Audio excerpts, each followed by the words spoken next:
Going live in about 20 seconds.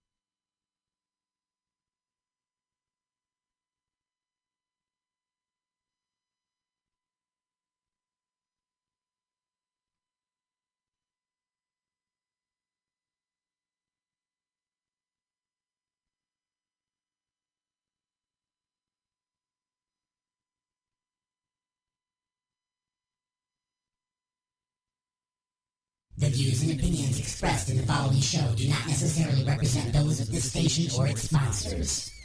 Getting your work week started right by stretching out your vagina holes with the attack of the Monday Morning Madcast from outer space. Call into the show live at 313-444-8919. Again, that number is 313-444-8919. Or you can jump in the chat room at alienxradio.com. Am I the meanest? Alien Stone. Am I the prettiest? Alien Stone. Am I the baddest mofo low down around this time? Alien Stone. But who am I? Alien Stone. Who am I? Alien Stone. I can't hear you. Alien Stone. The Shogun of Harlem.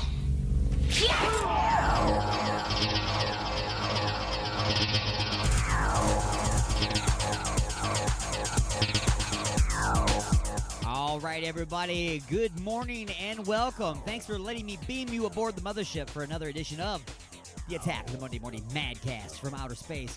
And Madcast just doesn't seem to cover it anymore, man. How can you compare anything as being mad or insane when you just look at what's happening outside? What's happening in the government? What's happening in the world? What's happening in the grocery store? For crying out loud.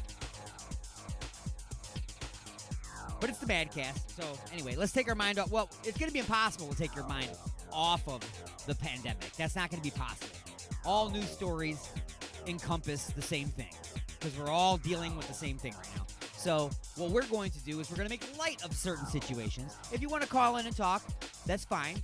You're at 1-313-444-8919. Again, it's 1-313-444-8919. Or you can Skype me at AlienStone1. That's the number 1. Don't spell out 1 because you would be wrong. It's AlienStone1. Give me your stories, man. How are you dealing with the pandemic? How are you dealing with your kids being in the house? Oh, my God, right? Going crazy. Numbers are rising, folks. But what we're going to do today is we're going to focus on some fun, some music, some entertainment, some silly stories, and of course I will bring you the news and the sports, and the news will be filled with coronavirus stuff, of course. You know, what can I tell you? It's going to be there. So anyway, as I get everything all prepared and get music ready and everything all set for your vagina holes, let's go ahead and tell you what happened on this day all those years ago. Broadcasting directly into your brain. Let's take a look at this day in history.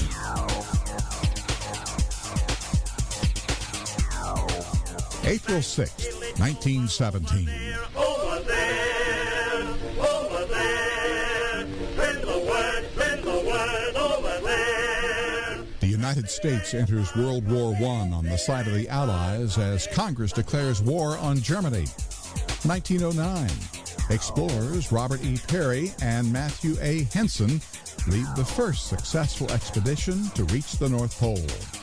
1896.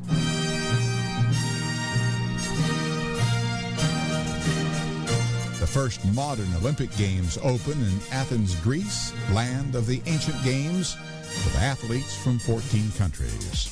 1874. Harry Houdini, the magician who gained world fame for his escape acts, is born in Budapest in what's now Hungary. 1937. And I'm proud to be an Okie from Muskogee. Merle Haggard, the country music singer, whose tunes include Okie from Muskogee, is born in Bakersfield, California. And 1998.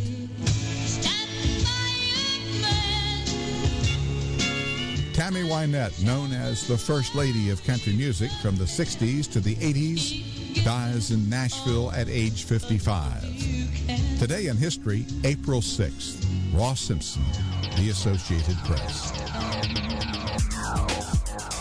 All right, folks. Now that we're all caught up on our history lesson, let's go ahead and get things underway. Directly into your Vajira hole, some music from a band called Circus Asylum. Numb, the name of the tune, and it's the Attack of the Monday Morning Madcast from Outer Space.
Yo, don't ever let anybody tell you you can't do what you want to do.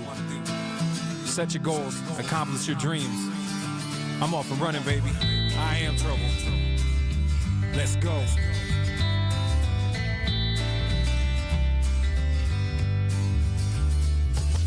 I hit the ground running, I ain't looking back again. All the shit I've done in the past has got me adamant to be the man that I can be and lead them to the promised land. Cause I done finally found my flame and I can take a stand. I ain't giving up again, but y'all don't really understand. Everything I went through, I did it so I could be a man. Sacrificing myself so y'all ain't gotta do it. Knowing that my daughters will hold me down if I'ma lose it. I swear to y'all of these babies, they be my doing fluid. I'ma keep it moving like a Buick just to prove it to them. Riding till the wheels fall off, I can't be not pursuing. Cause I done promised myself that I'ma make it big. I don't give a shit what you say about me, I'm on again. See this music, I love it like it's a friend of mine. Had I never found the mic, I probably would've lost my mind. Or ended up a junkie looking for another line. I ain't going back again to the lonely road that I used to roam. I was so alone, but I built my dream and now I'm living it.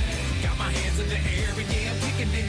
I'm not going back. I ain't going back again to the lonely road. I can still remember everything that they said, that I could never be a a rapper, get it out of my head. So I didn't choose a rapper, picked an artist instead. And now I'm painting perfect pictures like Picasso with that. It ain't a dream anymore because I live it. Just a timid little boy that blew up without a gimmick. Now I'm giving everything that I got like the critic.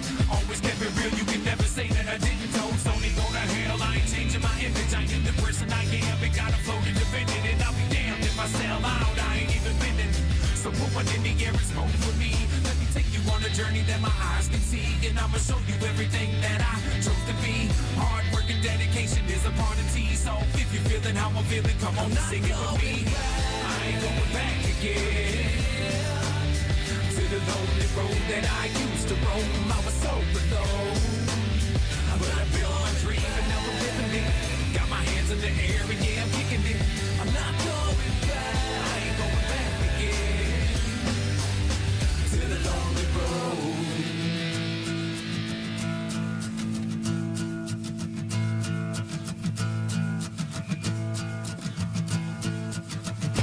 I ain't going back again to the lonely road that I used to roam. I was so alone.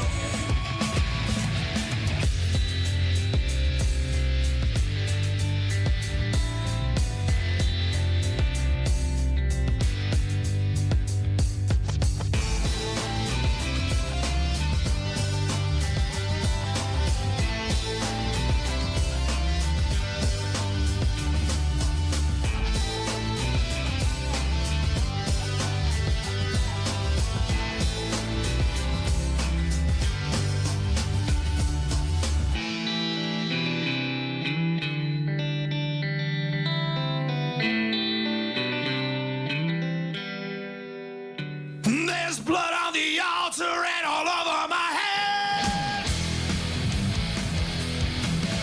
Summon them down from the stars again. We followed all the constellations, read the signs, and waited patiently for the stars to align.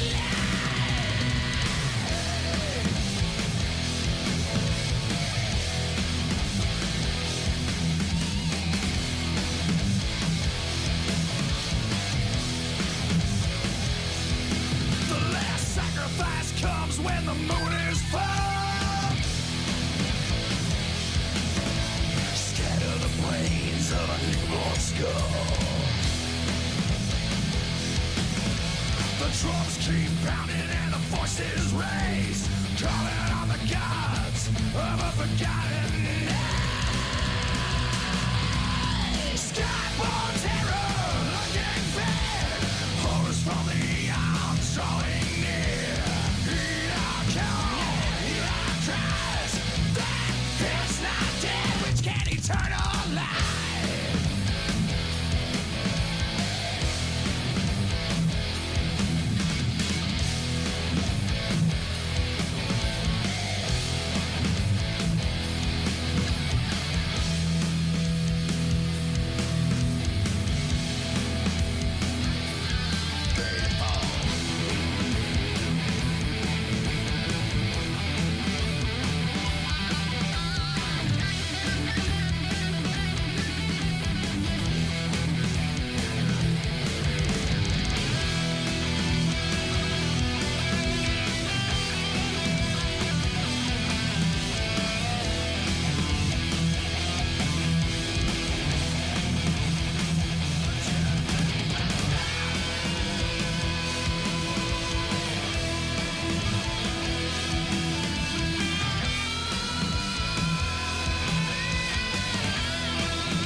The chants and screams soon stifle down, and everyone hearken to a distant sound. Dark clouds roll in and choke the sky. The arrival of the elder things is nigh. Skyborn terror, lurking fear, horrors from the arms drawing near. Hear our cry, hear our cries, that it's not dead, which can eternal life.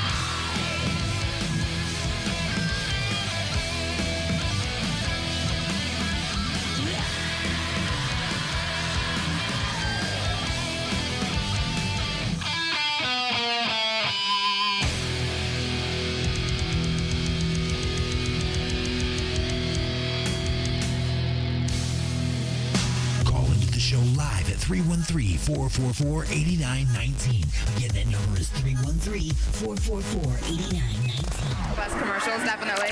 Or you can jump in the chat room at alienxradio.com. It's the attack of the Monday Morning Madcast from outer space. Awesome.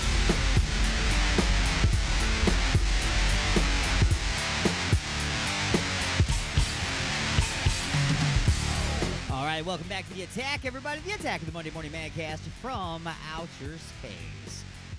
We do have some. I have a brand spanking new segment, by the way, that I have just come up with. I mean, it popped into my head yesterday. It's kind of a hybrid show, a hybrid segment. It's a game show. It's a hybrid of many different shows. It's kind of a cross between Family Feud, America Says,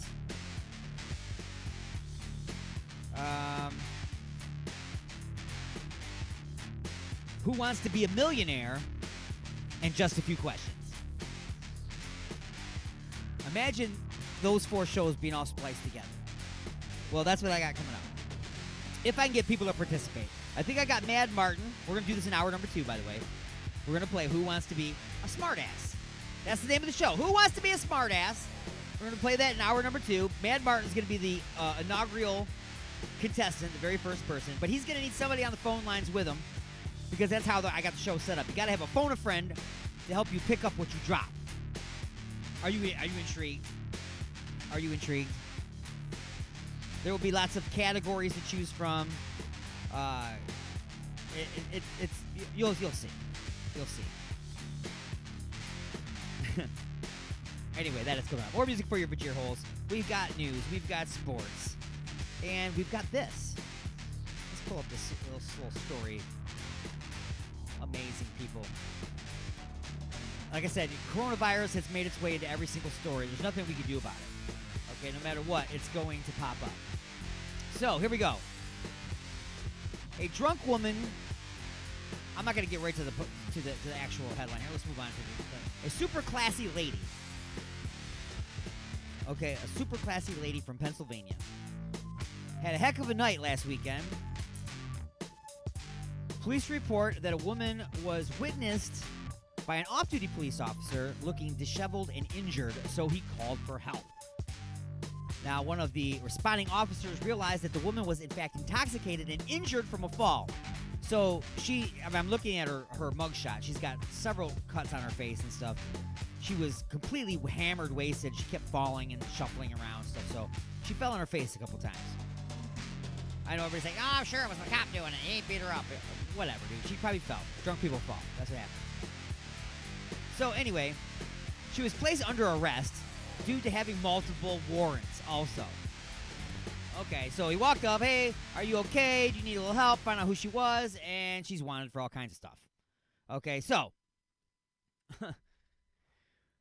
when the officer was buckling her in the seatbelt, what did she do? She coughed in his face and claimed to have the coronavirus.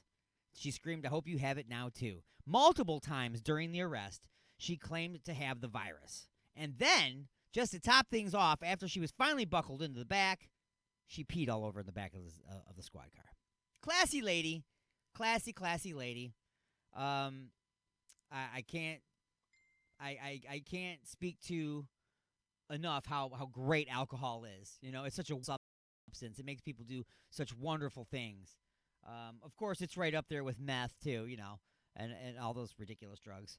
But anyway, enough being said about that. Let's go ahead and put some more music into your vajir holes real quick. I do have some people that are going to be calling in very soon.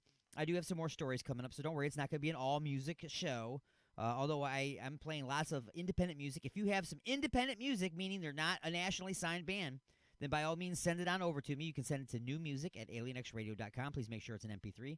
Send it to newmusic@alienxradio.com. I'd be happy to play that for you. Right now, like this music, for instance, Violet Hour is the name of the band, and Moonshine Stomp, which is what this lady did with her face. and you're listening to The Attack of the Monday Morning Madcast from outer space.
Pikachu.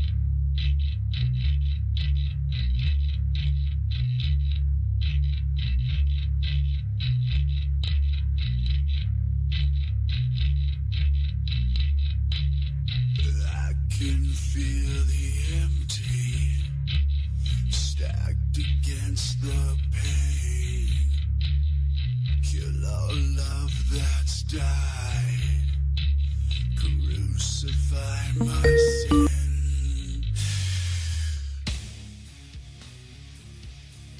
You're live on the air inside the mothership. Who's this?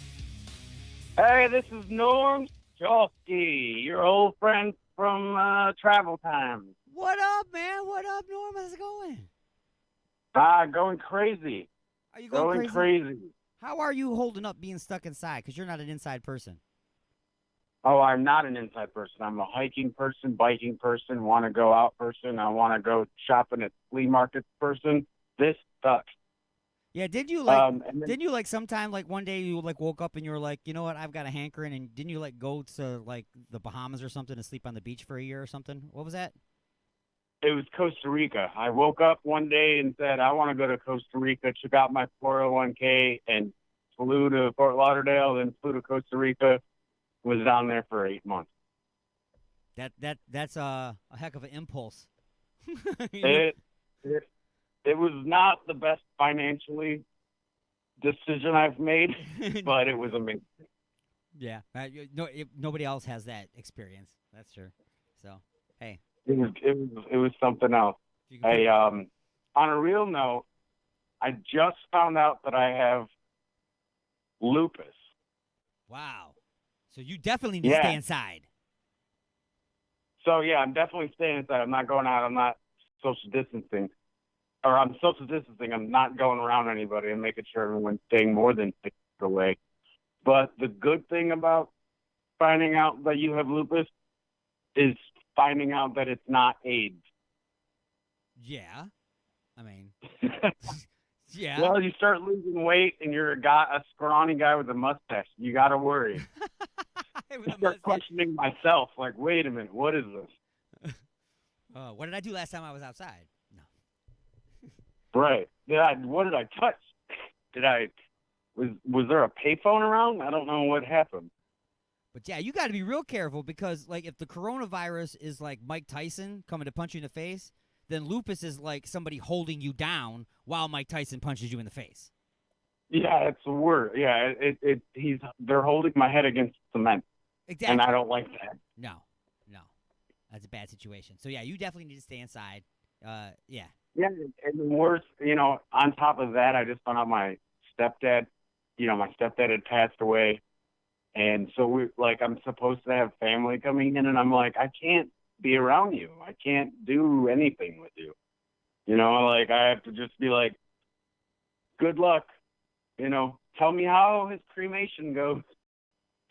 Make sure everything's burnt up, I guess. I really don't know how to do it. You know what I mean? Right. I mean, nobody knows what to do. Nobody's done this before.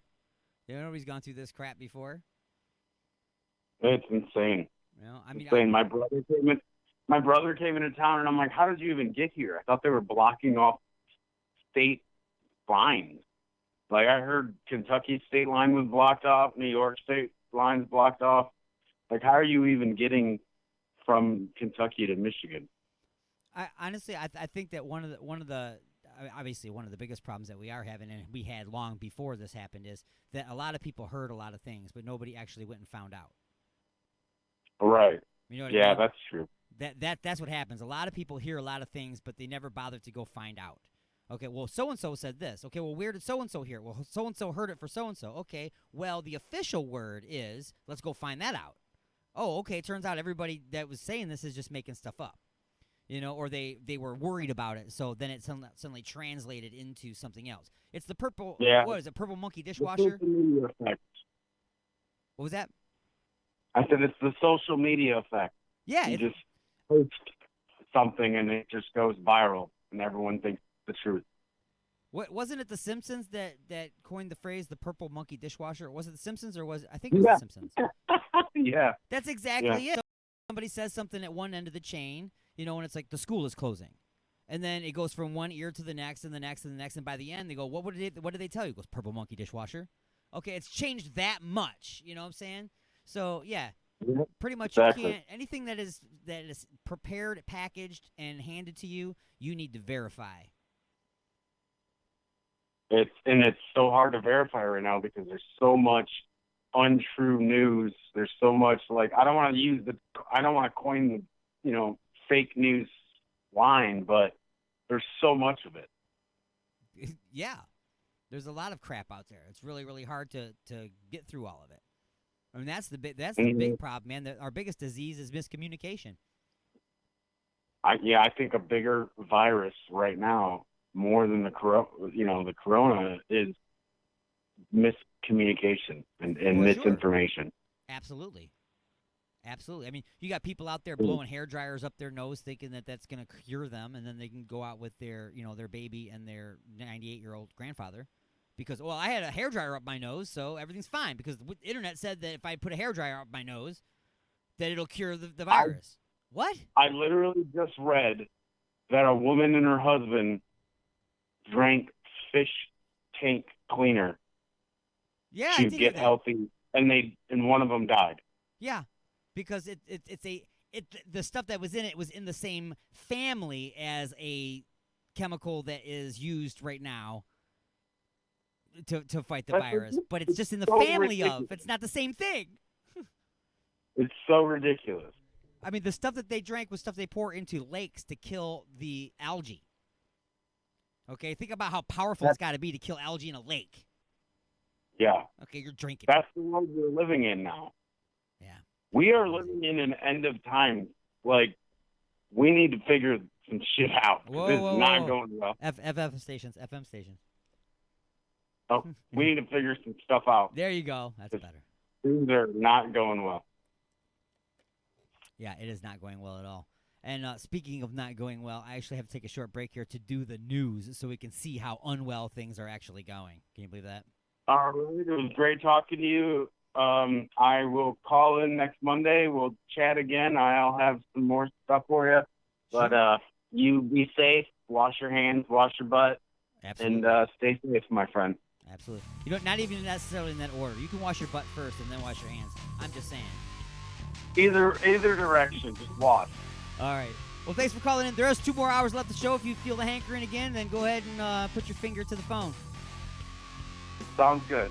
All right. Talk to you later, man. Everybody else, Norm? Have a good one, sir. Be good. All right. Taking a short break, pausing the action for station identification, and it's time for the news. It's the Attack of the Monday Morning Madcast from Outer Space. Yeah! And now your weekly news update from NPR.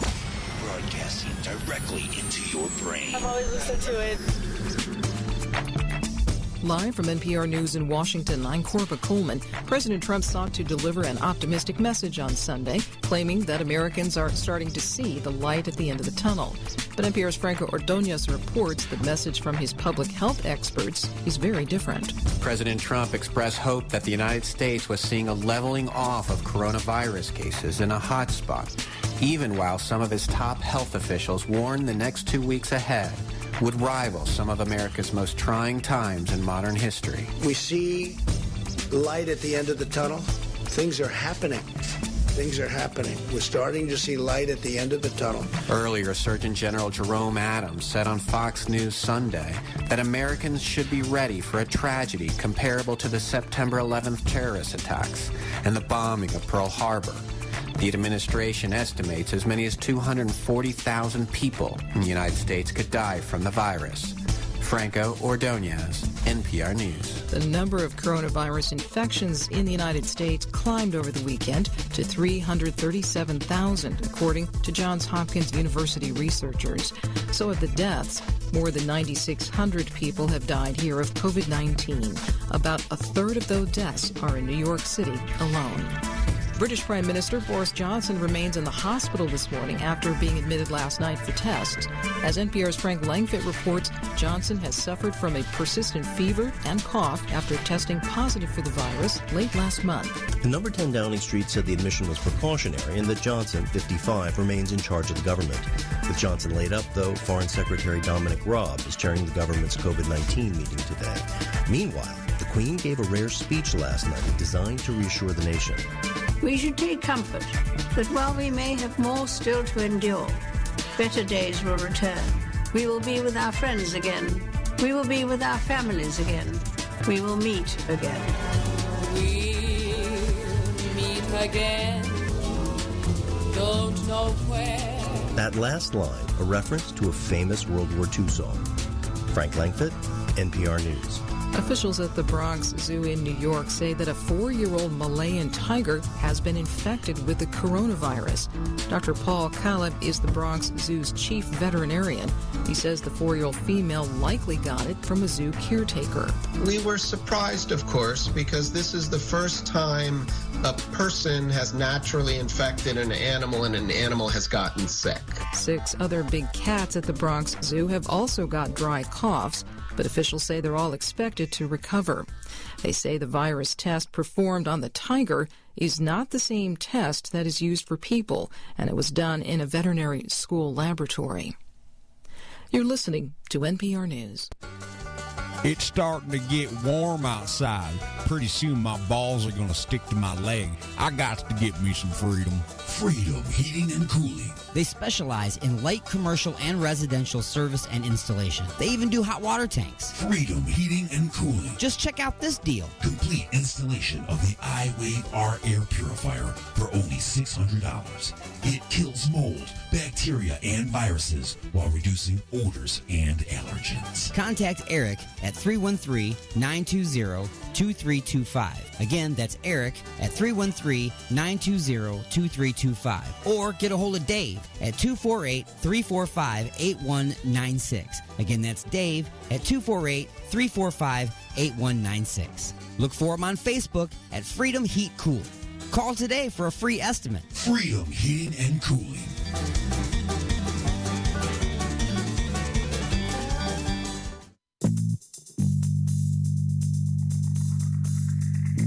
Oh, honey, what a wonderful surprise. A dozen roses and chocolates, a candlelit dinner, and now champagne and strawberries by the fire. You're so romantic. What do you say we get a little closer?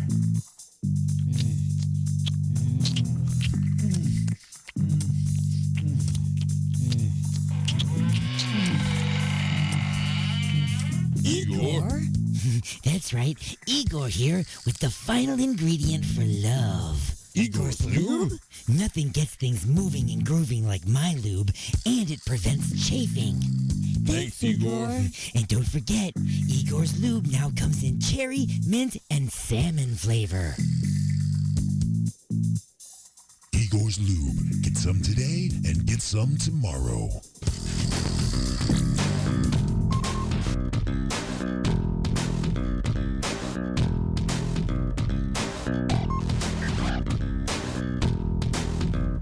All right, welcome back to The Attack, everybody. I tell you what, man. My phone always lights up as soon as I go into a commercial break or something. I mean, when I'm doing commercials, I can't answer the phone, guys. But, hey, I got 2 phone calls during that commercial break. Go ahead and give me a call back. Anytime you hear my voice, when I am talking, please, by all means, give me a call. I don't care if you want to talk about your pets. I don't care if you want to talk about the coronavirus. I don't care if you want to talk about the next virus, which will be coming out in a couple of years, called the Miley Cyrus virus, which will cause uncontrollable twerking and promiscuous sex. Just saying. But yes, you can go ahead and give me a call. I will also answer the phone if I'm playing music. Okay, folks? If I'm playing music, I will fade the music out to answer your questions here on the air. But my sponsors and the news can't do it, guys. I got to bring people the news. David, he's watching on Facebook right now. I'm sure he's appreciative that I did not answer the phone during his Freedom Heating and Cooling commercial. That's right, folks. I'm sure you are very much aware that this portion of the show is being brought to you by Freedom Heating and cooling. They are open and available to you through this entire thing. That's right. If you have a problem with your air conditioner, if you have a problem with your heating, or your hot water tank, even if the coronavirus is still going on out there, they are essential. They will come out and they'll take. So look them out. Look. Yeah, she's laughing right now. The Miley Cyrus virus. That's right. You never heard me talk about the Miley Cyrus virus? It's coming out. And when it does, it's going to... I came in like a wrecking ball. And it's over. Saying. Miley Cyrus virus comes in and it's going to be all over. Just butt twerking everywhere. Bad singing. Just horrible decision making. It's going to be awful. But anyway, folks, as I said, you can give me a call, 313-444-8919. Again, that's 313-444-8919. I'm going into a musical break right now, but as I said, if you call me during a song, I'll be happy to answer the phone. I'll fade it right out and answer. I just can't interrupt our commercials and our news reports. Okay, so how about we bring the invasion? A little music from the Smashed Idols on the Attack of the Monday Morning Madcast from Outer Space. We're transmitting our location to alien civilizations.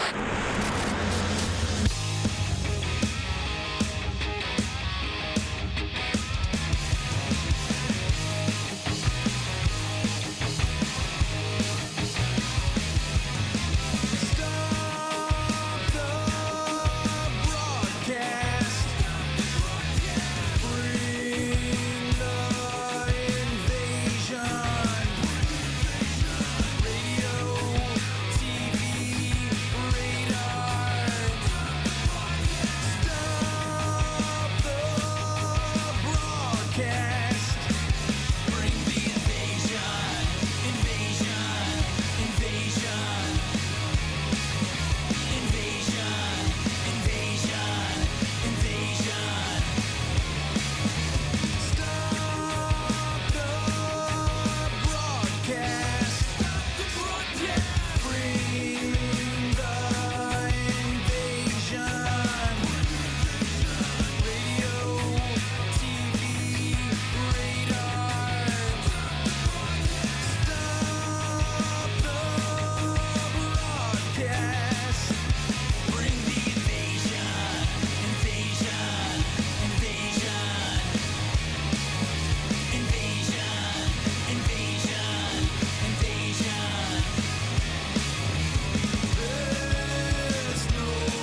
have to call me your friend.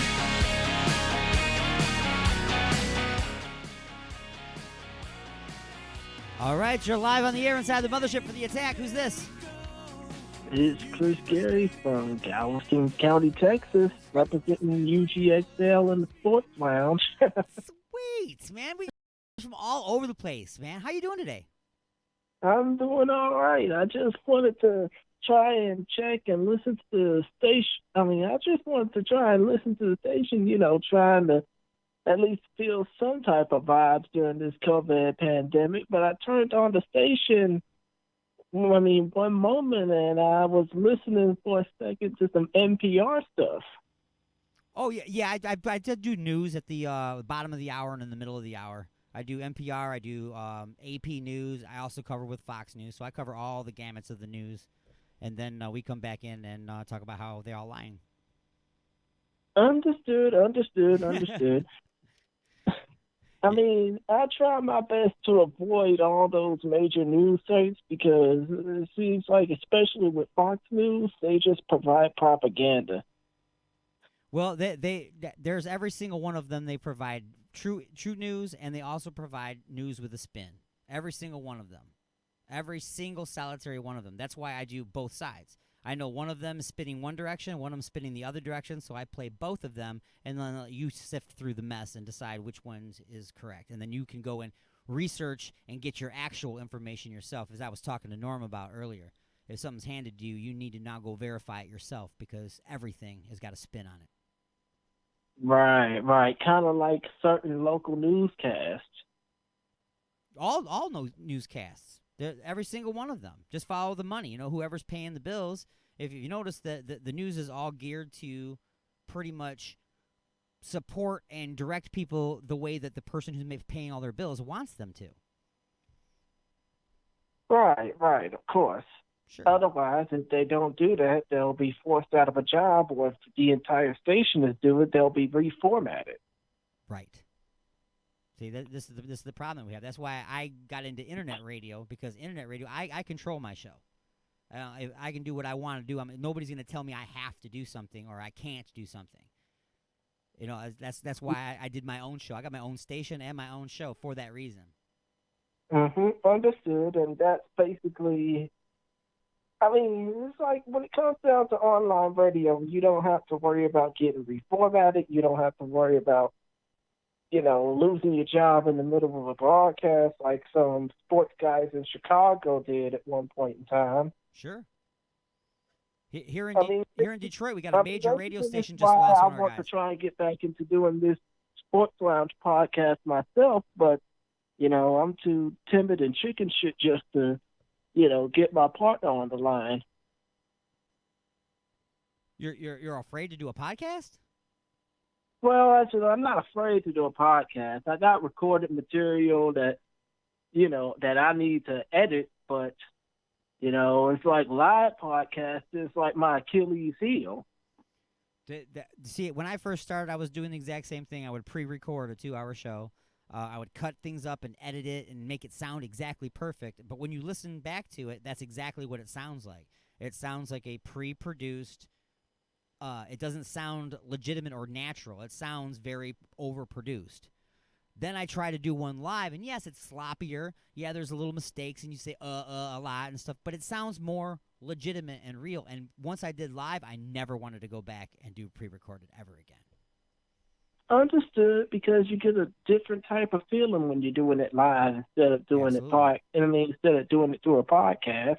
Right. If I was pre-recording, you and I wouldn't be having the conversation right now either. Right. But then again, you probably feel more of a freedom to do it live because you get to interact with your callers and interact with your viewers or listeners. Certainly. This has just started picking up, actually. I've been doing this for many years, and just now I'm starting to get into a lot of affiliate stations, and I'm getting phone calls now from people. Before, it was like, yeah, the phone would ring, and I know who it is because it's one of my friends. But now, last week I got callers from Alabama. I got callers from London. Now I'm getting callers from Texas. I've got submissions from Italy, all over the place. So this is really an awesome thing. Well, that's what you get with the international reach of live radio, because you might not know who you'll be I mean, you might not know who you'll connect with, basically. There's churches throughout the world. Right. You said you were listening on UG Media XL. Is that what you said you're listening to? Yeah, the UG Media XL channel on TuneIn Radio. Right. So that's actually one of our affiliate stations, which is in London. So here I am broadcasting from Detroit, Michigan, onto a radio station in London that is broadcasting to you in Texas. So that's amazing. Yeah, that is amazing, especially considering I'm in the Houston area and I'm listening to all this. And I would much rather listen to that than any local radio station right now. Now, you said you're in Houston. I believe that is where I've got a friend of mine that I used to work with at Tiger Stadium here in Detroit a long time ago, and he now has a radio show there locally in Houston, I believe. His name is Jimmy Barrett. Have you heard of the Jimmy Barrett Show? If I remember correctly, ain't he on one of these stations like 740 or something? It's something like that. Yeah, I can't recall the exact call letters and numbers, but yeah, he moved from here and went over there onto the radio, and yeah, he's doing his own show at the Jimmy Barrett Show. I believe that's the station. That sounds like it in Houston. Yeah, because I know it's one of them. It's probably an iHeart radio station. I might have to check myself. Yeah, those iHeart radio stations. It's getting to the point now where it's like reading a menu that's 27 pages deep. Trying to find it because they got everything. iHeart has everything. You know what I mean? Yeah, exactly. And as long as they keep their award show going, it's gonna pretty much swallow up everything. Yeah, and that's when you start getting into that, again, where everything's controlled by one source. And now they're going to be picking what news gets played on their stations. They're going to be picking what songs you're going to be listening to for the next 25 years. Like the North Korean government, for instance. That's why I'm out here telling people out there, hey, man, if your guys are in a great band, send me your music to newmusic@alienxradio.com, and I will put it on my show because it's a tough battle for a new band coming up to fight through all this stuff and try to get iHeartRadio to approve of their music without going through all the financial obstacles that these bigger bands have to do to get played. Right. Understood. But other than that, I mean, like, how many songs are you into before you got to get back on the air? I'm sorry, how many songs? What? I mean, I'm just saying, how many songs do you have to get into before you have to get back on the air? Because I know that you're probably running up against the time where you have to get back on, right? Oh, you know what? During the coronavirus thing here, this whole show has been kind of loose and flowing. You know what I'm saying? It's been pretty loose and flowing. Like, I cut the song right off and brought you on the air. So I'm just making this up as I go. I don't have to do anything here till the top of the hour when I have news. I was planning on playing songs, but I would much rather have conversations about things that matter to people than to just play music. Understood. I mean, kind of think of it. If I were still doing the Sports Lounge podcast, which I am, only I'm doing it through compilation mode, putting old shit together.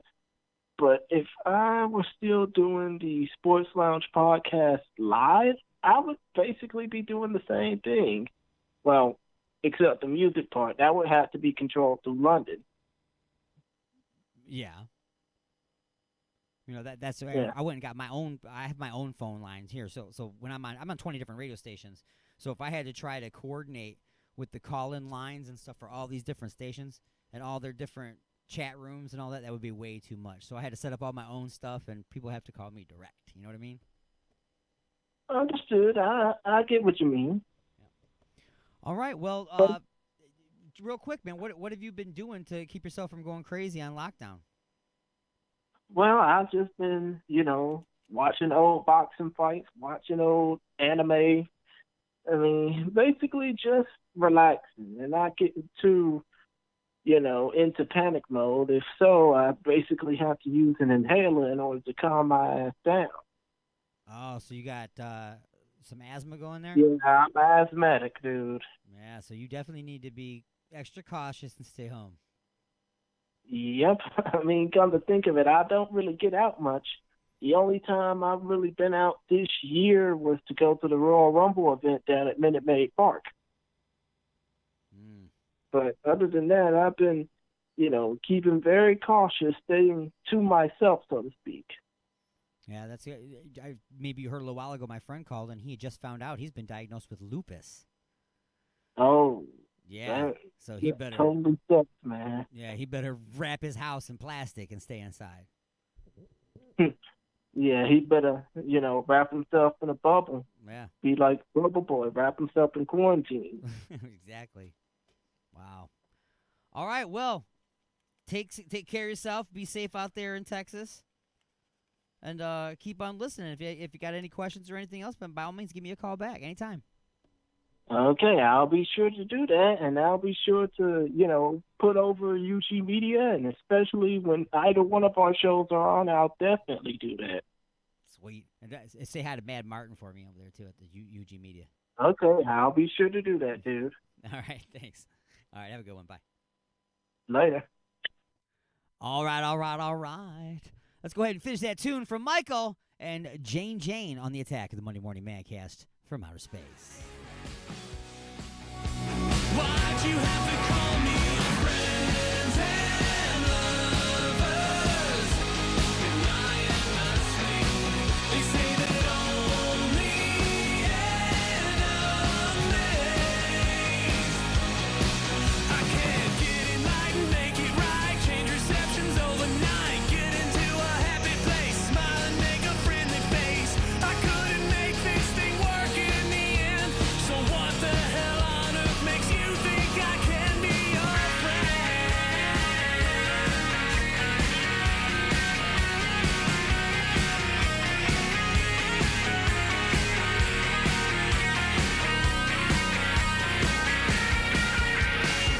You could have said it was over.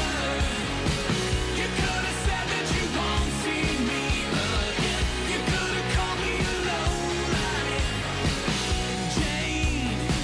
You could have called me a low-life loser, alcohol abuser, ill-tempered and maladjusted, neurotic and self-destructive, stupid, selfish, vacant, angry and impatient, unmotivated, lazy, 2 shots away from crazy, prone to swinging bad moves, asshole with an attitude, nihilistic to repress, insecure, self-obsessed, always out too often, one-way street to dead end, Jake calling quits, but don't call me your friend.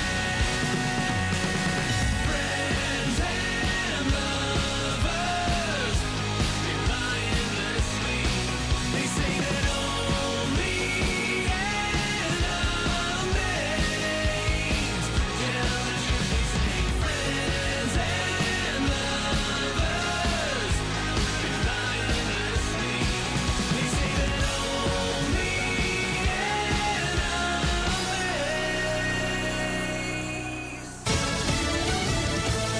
This could be our Pearl Harbor or 9/11 week. I'm Dave Anthony, Fox News. That's what the Surgeon General is saying to prepare ourselves for a lot more coronavirus death this week. Dr. Anthony Fauci on the White House task force told CBS Face the Nation. Things are going to get bad, and we need to be prepared for that. It is going to be shocking to some. It certainly is really disturbing. There are about 337,000 cases in the U.S. and closing in on 10,000 deaths. The hardest hit state, New York, did see a decline in deaths from day to day over the weekend, but other states keep seeing increases. And Illinois Governor J.B. Pritzker remains critical. The president does not understand the word federal emergency management agency. President Trump equally critical of the governor. He's not able to do what you're supposed to be able to do as a governor. He has not performed well. 9 other states have yet to implement full stay-at-home orders. Vice President Pence will address governors later today. Japan's prime minister has just declared a state of emergency in Tokyo and other areas, but no lockdowns. The Navy captain relieved of command over how he spread the word about the spread of coronavirus on his aircraft carrier is now among the infected. Fox's Rachel Sutherland has more live. Dave, Captain Brett Crozier was relieved of command for allegedly leaking a letter to his superiors that sounded the alarm about a growing number of cases on the USS Roosevelt, now docked in Guam. Defense Secretary Mark Esper defended the decision on ABC's This Week. This is a chain of command issue. It's an issue of trust and confidence in the captain of the ship. Democratic presidential frontrunner Joe Biden said Crozier did the right thing. I think the guy should have a commendation rather than be fired. Captain Crozier started experiencing symptoms of coronavirus before he left the ship. Dave? Rachel, a third person has died from the coronavirus on the Coral Princess after the cruise ship docked in Florida over the weekend. 13 others are hospitalized. Even more passengers remain quarantined on the ship. America's listening to Fox News.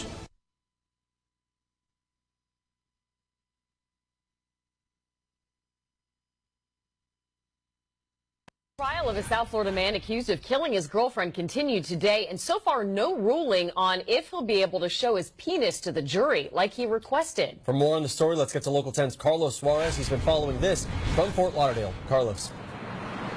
The Associate Medical Examiner of Broward County took to the stand about an hour ago and said that in all his years of work, he has never had a single case where someone choked to death as a result of performing oral sex. Now, his testimony goes to the heart of the defense's case that Richard Patterson did not kill his girlfriend back in 2015. Prosecutors allege that the 65-year-old choked her to death, but he claims that she choked on his penis. The ME told jurors a penis would have to be large, far enough down a person's throat to block that person from breathing through their nose and mouth. You know, it's about to start getting pretty hot outside. I think it's time I have a professional check out my air conditioning unit. Freedom Heating and Cooling. They specialize in light commercial and residential service and installation. They even do hot water tanks. Freedom Heating and Cooling. Just check out this deal. Complete installation of the iWave R air purifier for only $600. It kills mold, bacteria, and viruses while reducing odors and allergens. Contact Eric at 313-920-2325. Again, that's Eric at 313-920-2325. Or get a hold of Dave at 248-345-8196. Again, that's Dave at 248-345-8196. Look for him on Facebook at Freedom Heat Cool. Call today for a free estimate. Freedom Heating and Cooling.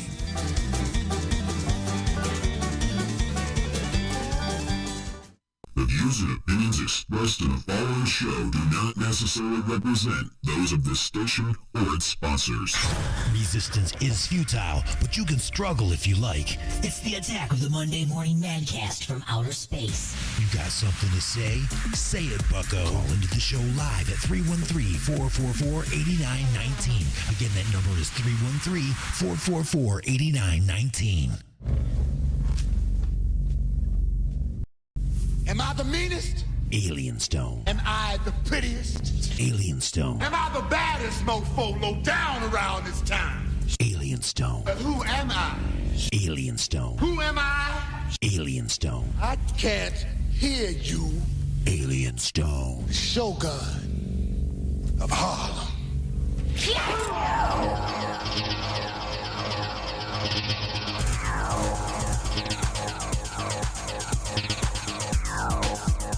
All right, everybody, welcome to hour number 2 of the Attack of the Monday Morning Madcast from outer space. I'm your host, Alien Stone, broadcasting to you live on alienxradio.com, UG Media, WCET-FM, Lime City Radio, and the Paranormal Junkyard Radio Network. Those are our live affiliates, and just a few of our affiliates in replay and syndication around the world are 920 WON The Apple in New York City, New York, WRPR Rat Pack Radio in Florida, Pure Rock Radio in Canada, and how about Western Reserve Digital Radio in Ohio? As well as, don't get me wrong, there's many, many other fantastic stations. And as we have pointed out, you could be listening to a person in Detroit broadcasting on a station in London, but you're listening in Texas. Okay? It's pretty wild, right? That is the information age that we're in. That is the technological time period in which we exist. It's pretty amazing. 20 years ago, it would cost you millions of dollars to get a radio station up and running. You have to have these crazy towers and all kinds of crazy things. And now, it doesn't really take a whole lot, does it? I actually have a larger potential audience than any of the terrestrial radio stations. Notice I said potential. Doesn't mean they're listening. I have a larger potential audience than a terrestrial radio station, which is limited by the power of their antenna. I'm limited by nothing. I'm limited by whether or not you have a computer and an internet connection. I sound exactly the same in Detroit as I do in London, as I do in Texas, as I do in who cares a stand, wherever. Just saying. So anyway, coming up on this hour, in addition to more music for your Vajir Holes, news, and a sports update on the how the prospect here at Alien X Radio is doing it. He is managing to come up with a sports report every week when there's no sports happening. He's the man. I'm just saying. He knows what he's doing. Okay? So the prospect bringing up his weekly sports report this hour. I'm also going to try to do a new segment called Who Wants to Be a Smartass? I got Mad Martin. He'll be calling in to be the contestant on that. I do need another person to call in to be his phone-a-friend or his backup. So for every question that he drops, the phone-a-friend might be able to pick it up for him and help him work his way up the brain meter to becoming a total smartass. Okay, so we'll get to that soon. But first, I think what we need to do is put a little music into your Vajir Holes and an instrumental that's an awesome one that was submitted to the station. That's right, I take instrumentals. My only rule on submissions are, well, there's a few rules. One, has to be an MP3. Two, it has to be of radio quality. And here's another one. I would like the name of the song and the name of the artist in the title, please. You know how many people send me a song and they don't tell me the name of the band or the artist? Doesn't help me. Okay? But the main criteria is it can't suck balls, okay? That means it doesn't have to be rock, it doesn't have to be country, it doesn't have to be hip-hop or R&B. It just can't suck balls. So as long as it's good, I'll play it. So we are going to sail the oceans of Neptune with Kevin Estrella on the Attack of the Morning Madcast from Outer Space.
Daddy put a gun to his head one day. I'm telling you, son, well, you're going away. He's never been the same ever since that day. I wish Daddy would have just blew him away.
Broadcasting from beyond planet chaos directly into your Vajir holes. It's the attack of the Monday Morning Madcast from outer space. You got something to say? Don't be a bitch. Call into the show at 313-444-8919. Or you can jump in the chat room at alienxradio.com. Once in a lifetime, there comes a show that will test and define your intellect. A show that will break through the boundaries of your mind. A show that will peel away the layers of reality to reveal the inner workings of who we are. And when a show like that comes along, we will gladly step aside and give them our time slot. But until then, who wants to be a smartass? All right, folks, it's experiment time. That's right, I'm trying out a brand spanking new segment called Who Wants to Be a Smartass? 313-444-8919. That's the numbers again. That's 313-444-8919. I've got Mad Martin going to be calling in here any moment now. Mad Martin.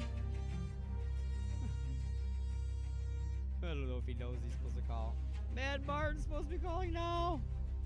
All right, so the way this is going to work, let me explain to you a little bit about the rules here. This is very experimental right now, so obviously this is all going to be just horrible. All right, Mad Martin, is that you? That is correct, sir. How All right. the devil are you on this glorious day of days? Wow, that's an overstatement of a day, but it is shiny outside, I'll say that. Well, you're in London, it's always not shiny, right? Yeah, that's right, yeah. It's always gray and dreary. All right, so this is a very... I don't even know if this is going to work out today, okay? So this is an experiment. It's a game show that I've come up with called Who Wants to Be a Smartass? So it's a cross between Family Feud, America Says, Who Wants to Be a Millionaire, and Just a Few Questions. What have I let myself in for? You have no idea. Now, in a normal... The way this would normally work is there would be another person. So you would be in studio, and there would be another person on the phone. He would be your phone-a-friend.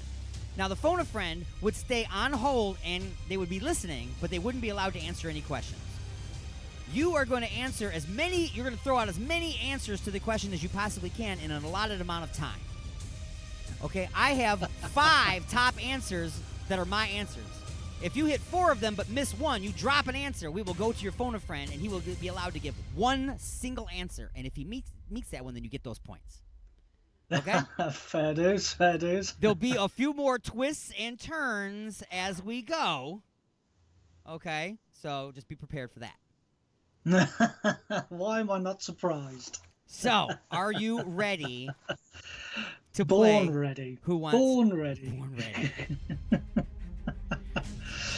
All right, so our contestant is a program director at an internet radio station from Coventry, England. Yo. Who enjoys broadcasting on his radio station in Coventry, England. Welcome, Mad Martin Jones. Martin, how you doing? Hey, how are you? See, there would be applause here too that I didn't have ready. See, everybody's going crazy. You need some canned cheering and stuff. Exactly. We would have a little small crosstalk here. Why don't you tell me a little bit about your radio station over there in London, sir? Okay, so it's an internet radio station, as you already mentioned. We play all sorts of music. It's unsigned, it's unhinged, a whole load of shows that we play on there. It runs 24/7, predominantly rock and metal. We also got a load of other stuff and a few things in the pipeline as well. I'm off air at the moment, but, you know, technical details and busy, and lockdown and blah, blah, blah. But, yeah, all good stuff. Sweet, sweet. And then at this point, we would say, and who's your phone-a-friend today? And you would say, it's so-and-so, and then we would talk to him for a second. But today, you don't have a phone-a-friend.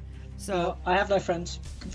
So at the end of your time frame, if you are missing any, I will go back to you, and you will be allowed to give one answer or two, depending on how many you dropped. You won't be able to randomly shoot answers at me anymore. Okay? So, are you ready to play Who Wants to Be a Smartass? Yes, please, sir. Okay, so round one. This is where I start screwing everything all up because this is very complicated. There's a lot of stuff. Because you're going to have categories to choose from. Okay? Each category has a question, and the order in which you take the categories will determine how much time you have to answer each of these questions. So your first one would have you 30 seconds, the second one 25 seconds, and the third one 20 seconds. Got it? Yeah. So, the question is worth up to this question is worth up to 5 points. So let's put 30 seconds on the clock. Are you ready? The time will start when I finish the question. Okay. Lots of things can be okay. Wait. First, I have to give you your categories. You have to choose a category, right? Okay. So your categories are something's fishy, size doesn't matter, or in the air tonight.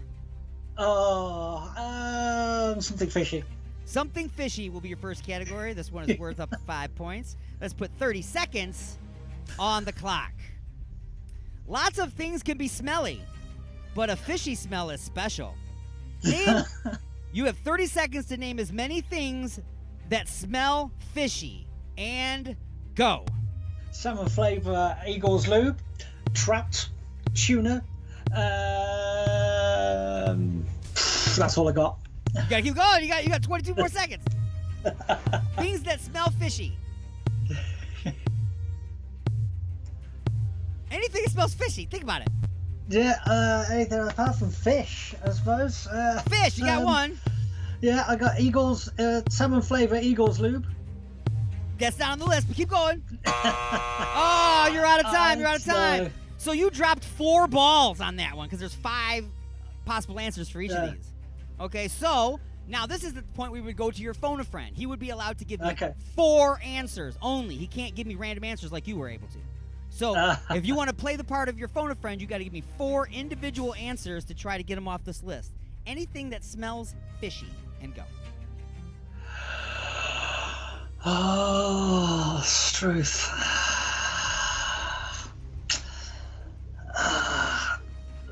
I'm out of blank. So he dropped all 4 balls. So the answer. All 4 balls, yeah. So you get 1 point for your first category, and the ones that you did not get were a fish tank, lakes or ponds, fishing boats, and questionable lady bits. Do you now see how the show is going to go? Okay. Now I know where this is going. Okay, so now we got it. Okay, now we understand where we're going with this. Okay. All right, so your other 2 categories now are size doesn't matter, or in the air tonight. In the air tonight. In the air tonight. All right, this question is also worth. This one is worth up to 10 points. And you're only going to get 25 seconds to answer this time. Are you ready for your question? Go on then. Okay, the time starts when I finish the question. Flatulence is a necessary part of life. But when and where is up to us, for the most part. Name the worst times or places to fart, and go. Oh, at a funeral. Keep going. Live on air. And trying to get a promotion from your boss. Keep going. Those are good, but they're not on the list. Oh, no way. Okay. In front of the mother-in-law. Let me see. What else is bad? In front of Phil Collins. Oh, you're out of time. And now, since you don't have a phone a friend, you will have to give me 5 individual answers to try to pick up the 5 balls you just dropped. No way. Oh, no. Oh, no. I'm not going to be very good at this. Well, being questioned by the police.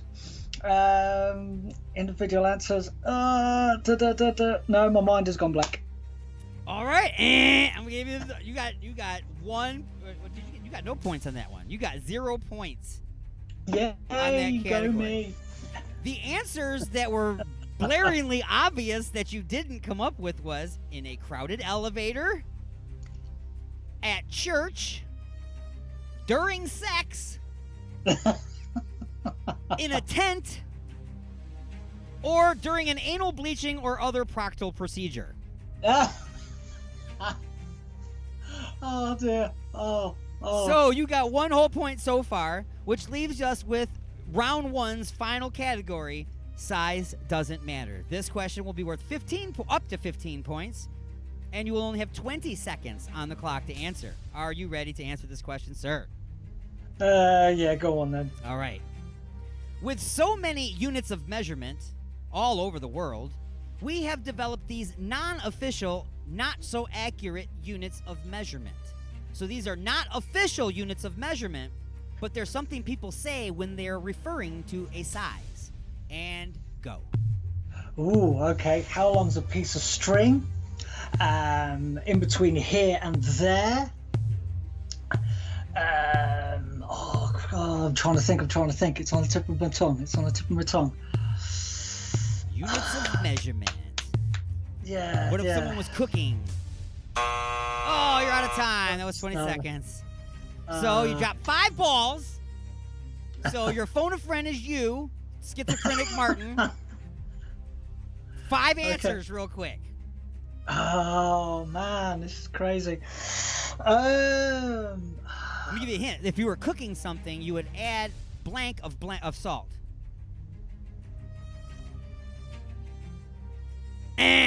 Okay. No good. The 5 balls that you dropped was a tad or a tad bit. Ah, yes. Just a smidgen. Just a few. A crap ton, or the other word is really the word, but we can't say that in the air. yeah, I know. And the last one is an ass load or a butt load. So you got 0 on that. You have the ultimate.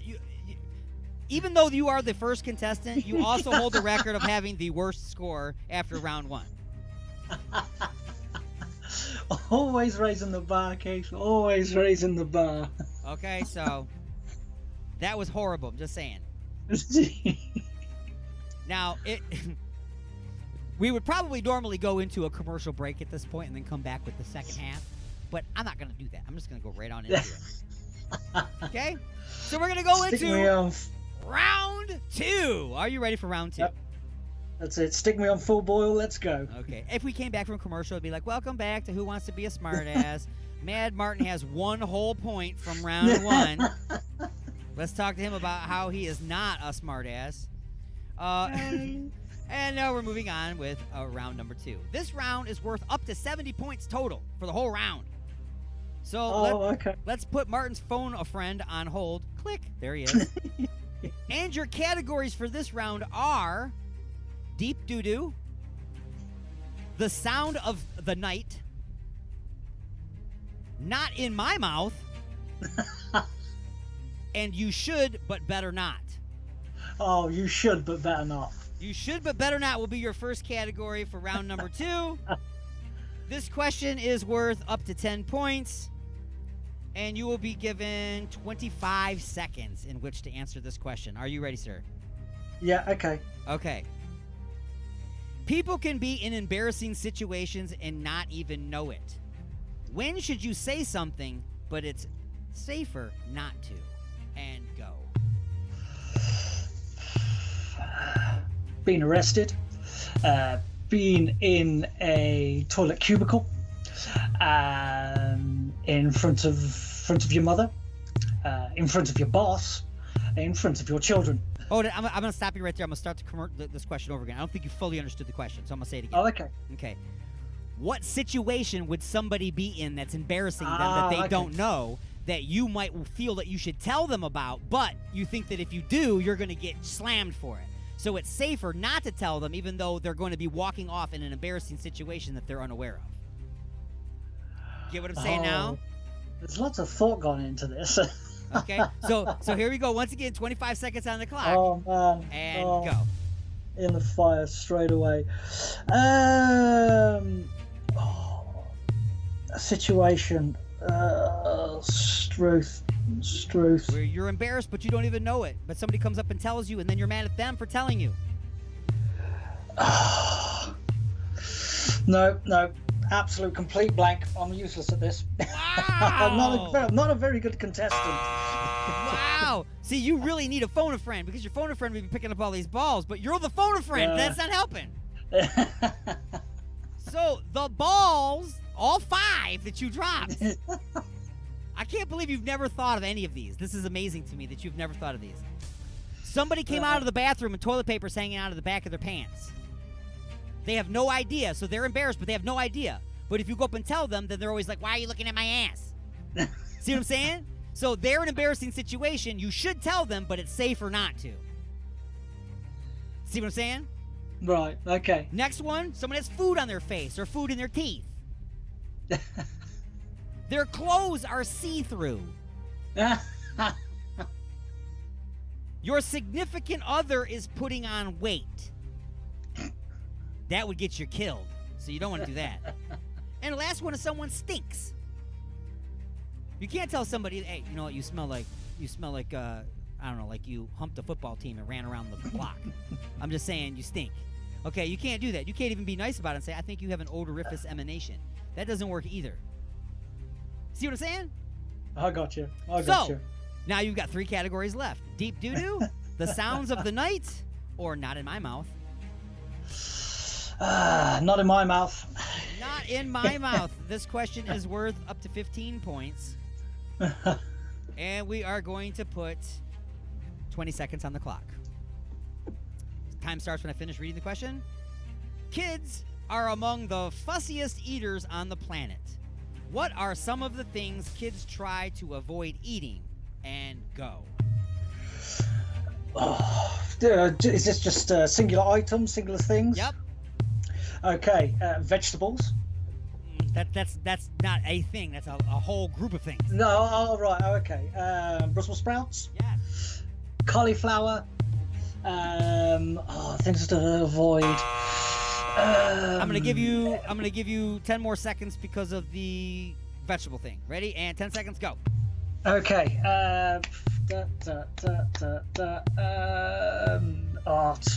Anything that isn't sweets. Struth. No. Oh, out of time. You dropped 4 balls. You did get 1. It was Brussels sprouts. You did get Brussels sprouts. So, do you want to go ahead and try to be the phone a friend and give me 4 individual answers real quick? Of things kids try to avoid eating. They just don't like them. You see, you would have thought that I would know these things. Right. Kids are very fussy eaters. Very much so. No. Nope. Okay. No. So Sorry. you got 1 point for that category. The 4 balls that are laying on the ground right now are liver. Kids do not want to eat liver. They try to avoid oatmeal or porridge. They try to avoid spinach. And for some reason, kids don't like Chinese food. I don't know what it is about Chinese food, but kids just don't like Chinese food. Maybe it's because it looks funny. I don't know. I don't know. My kids like it. My kids like that. Oh, see, well, that's why you couldn't answer the question, because they probably like all this Yeah. stuff. Yeah, well, possibly.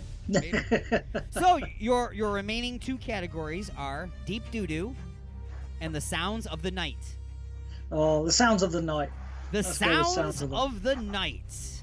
This question is worth up to 20 points, but you're not going to get all 20, of course.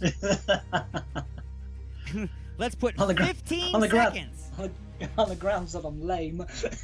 Now you only get 15 seconds on the clock. So I'm taking time away. Oh, man, it's going to be tough. Are you ready?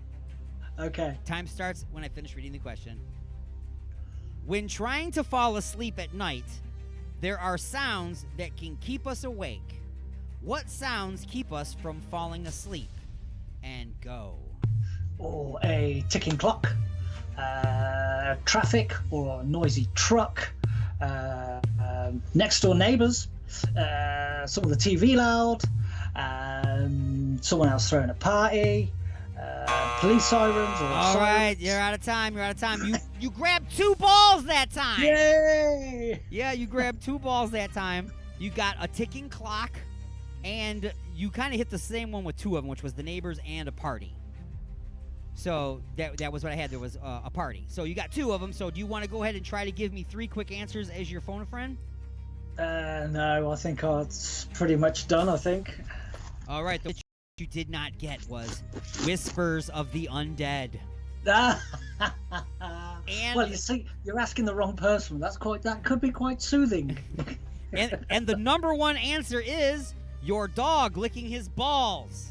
I don't have a dog. That would be really horrifying then. If you woke up to the sound of your dog licking his balls, you're like, oh my God, that dog is just going to town. And you're like, wait, I don't have a dog. I would never be able to go back to sleep again. Someone broke in my house and was licking her balls at the foot of my bed. It's an undead dog. So that leaves us with your final category for this round, which is deep doo-doo. Are you ready to answer your deep doo-doo question, sir? I am. All right, this question is worth 25 points because I'm only giving you 10 seconds to answer. Oh, wow. Number one. There are 5 top answers on the list. Are you ready? Okay. Your 10 seconds will begin when I finish reading this question. Think about it and answer as fast as you can and get as many as you can in within 10 seconds. Here we go. Lots of things can be left undigested and pass right through our systems. Many can be visually identified in our poop. Name these items and go. Sweet corn.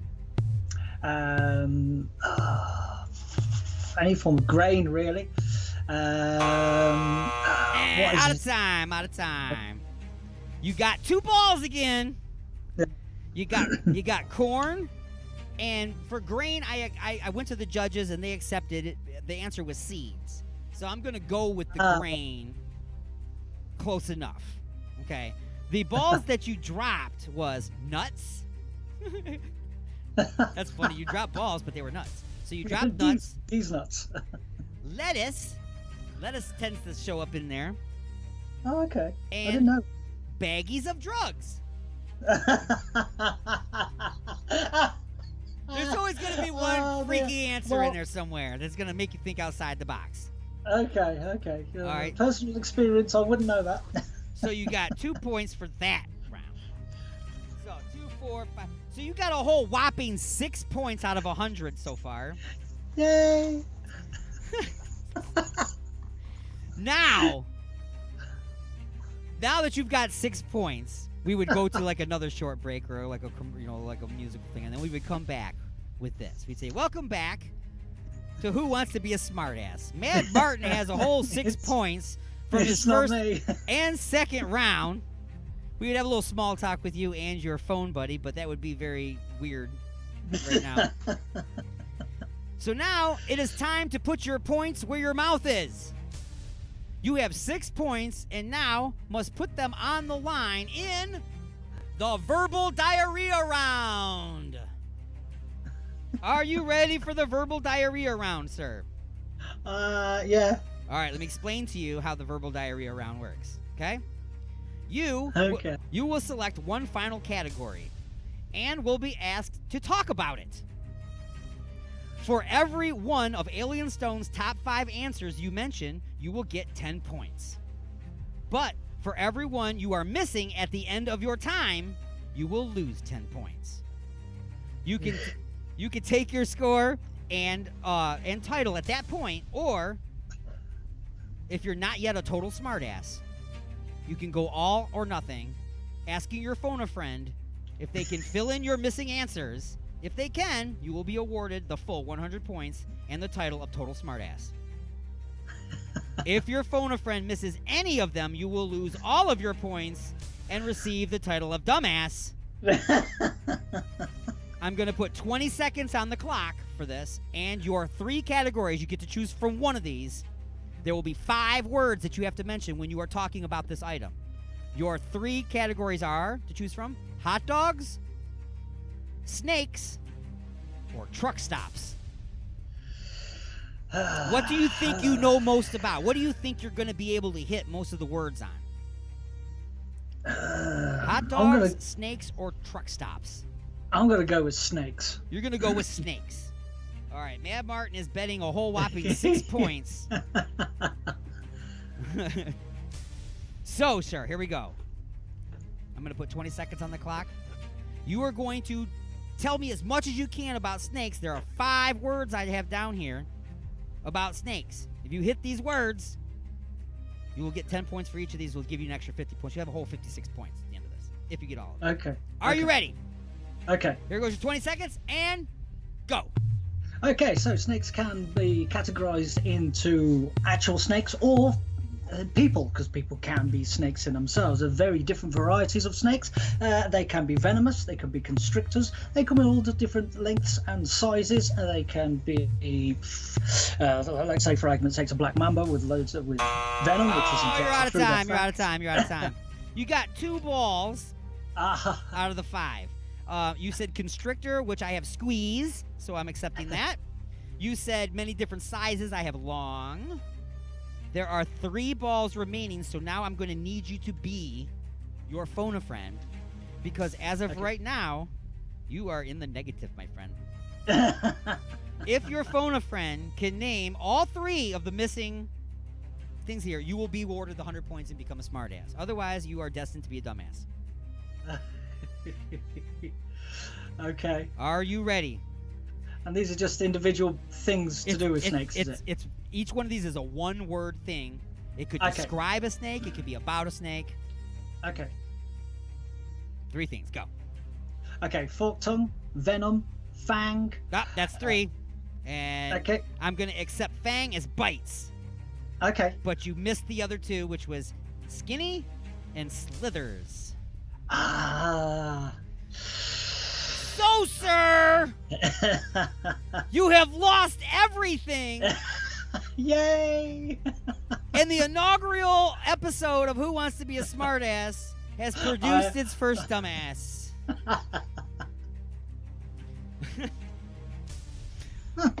What can I say, bro? Brilliant. Absolutely brilliant. Yay! Just bad. But yeah, that was just the very first attempt at it, you know what I'm saying? So obviously, we're going to work on this, get the sound effects right, and get a little more of this done up correctly. But that has been Who Wants to Be a Smartass. Thank you very much, Mad Martin, for playing along. It's a pleasure. Oh, man. Can you imagine we're going to do that and just a few questions in the same episode someday? It's going to be crazy. Oh, man. That'll be insane. Brilliant. Yeah. I'll work on it. I'll fine-tune it a little bit. Well, sir, what is some of this, what is this, this indie music? That's the word I'm trying to find. Indie. I don't know why it would come to me. I had a stroke, I guess. Indie music that I've been playing on the station. What do you want to hear right now from the indie music? Oh, something that is a bit of an earworm. A bit of Circle the Crown, please, sir. And if D-Unit is listening, that'll give him a smile as well. I'm guessing which song you want to hear, right? Oh, yes. All right. Well, thank you very much, Mr. Mad Martin. I will definitely put some Circle the Crown on for the Vajir holes of yourself and D-Unit and all the other Vajir holes around the world. And thank you very much for being the first dumbass. Thank you very much. Pleasure, sir. Have a good one. And you. Thank you. Oh, Mad Martin from UG Media. He's an awesome dude. Circle the Crown and Dirty Martini Swing on the Attack of the Monday Morning Madcast from Outer Space.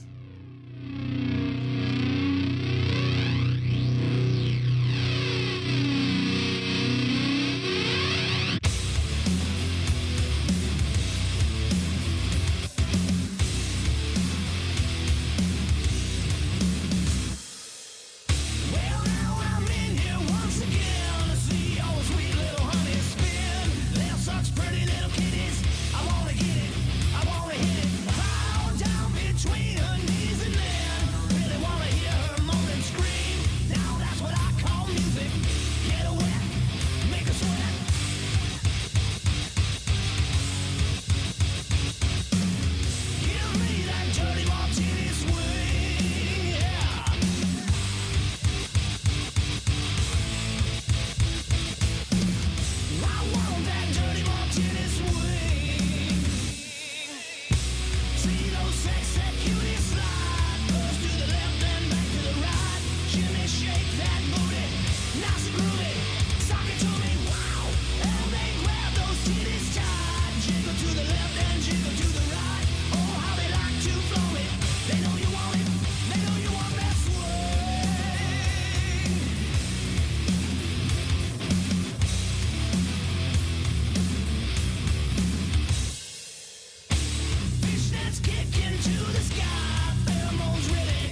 stupid!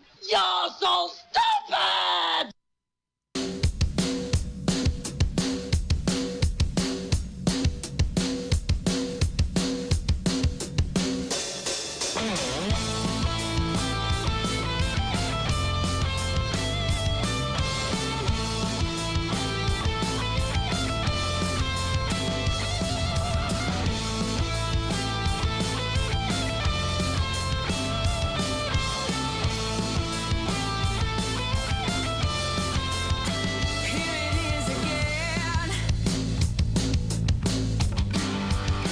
It's unrelenting.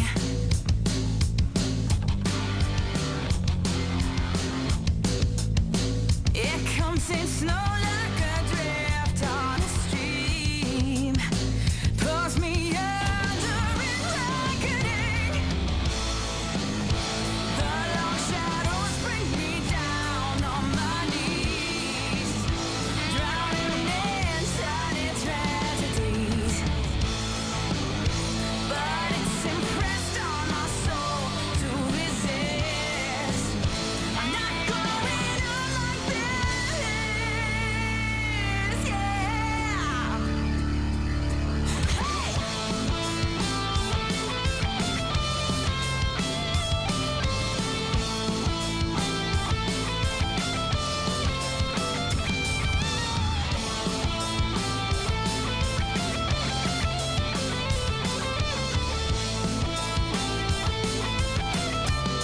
Oh, you come around again.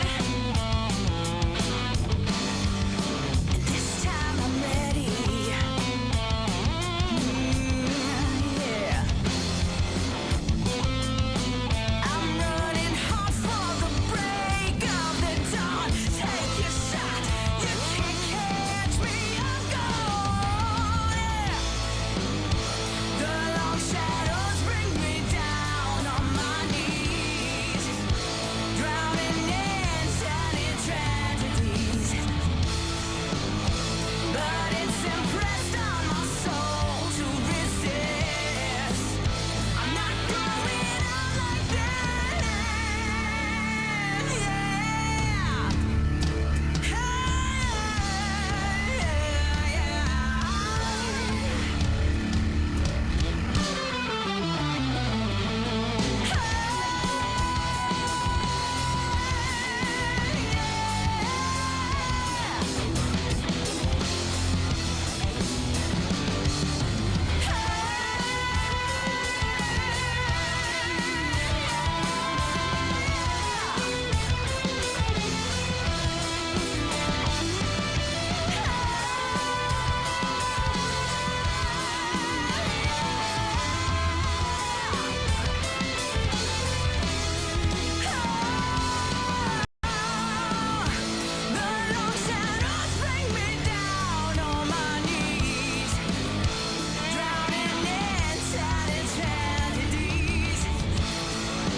This is AP News. I'm Rita Foley.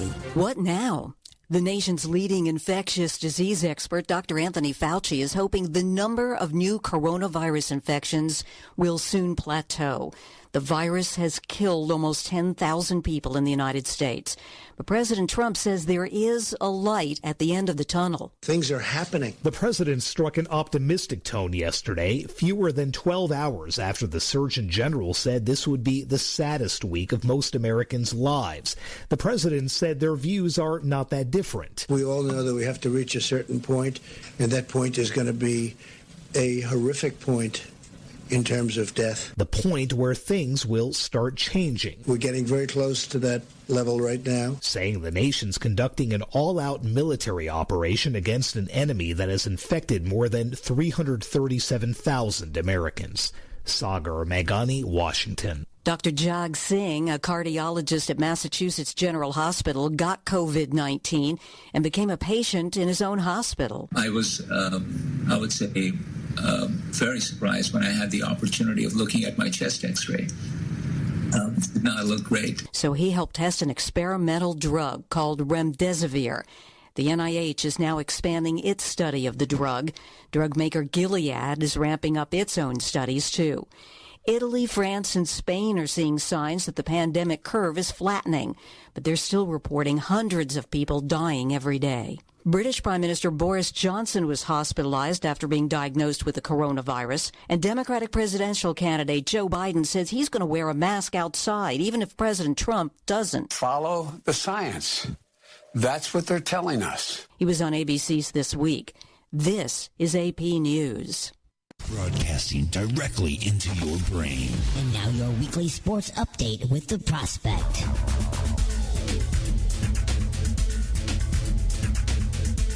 Hello and welcome one and all to the weekly sports update with The Prospect on Alien X Radio. The coronavirus epidemic is serious. People are getting diagnosed on a daily basis, many lives are being lost, and the very way of life is slowly transforming to the way we have remembered ever since we were born.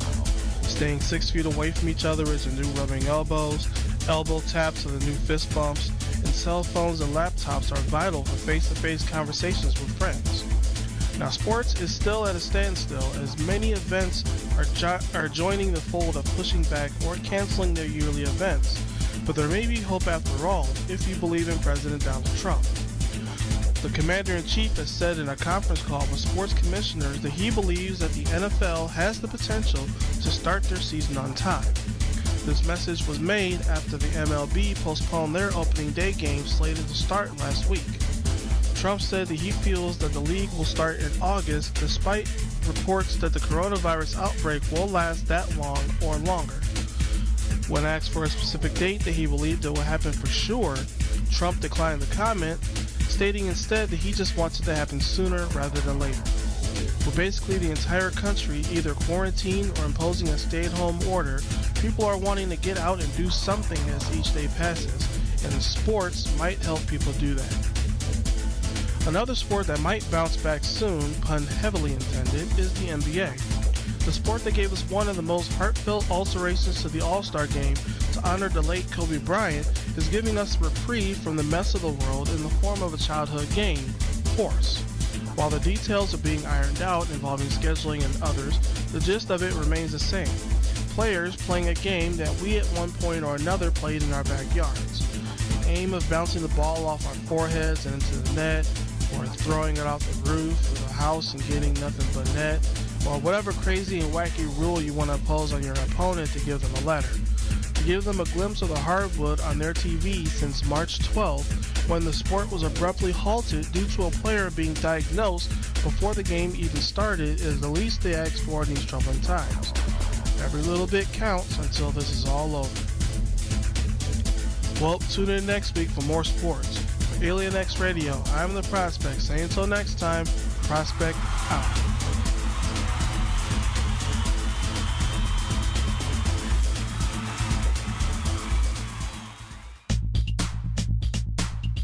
With the weather quickly changing, it might be a good time to have your furnace or air conditioner checked out by a professional. Freedom Heating and Cooling. They specialize in light commercial and residential service and installation. They even do hot water tanks. Freedom Heating and Cooling. Just check out this deal. Complete installation of the iWave R air purifier for only $600. It kills mold, bacteria, and viruses while reducing odors and allergens. Contact Eric at 313-920-2325. Again, that's Eric at 313-920-2325. Or get a hold of Dave at 248-345-8196. Again, that's Dave at 248-345-8196. Look for him on Facebook at Freedom Heat Cool. Call today for a free estimate. Freedom Heating and Cooling.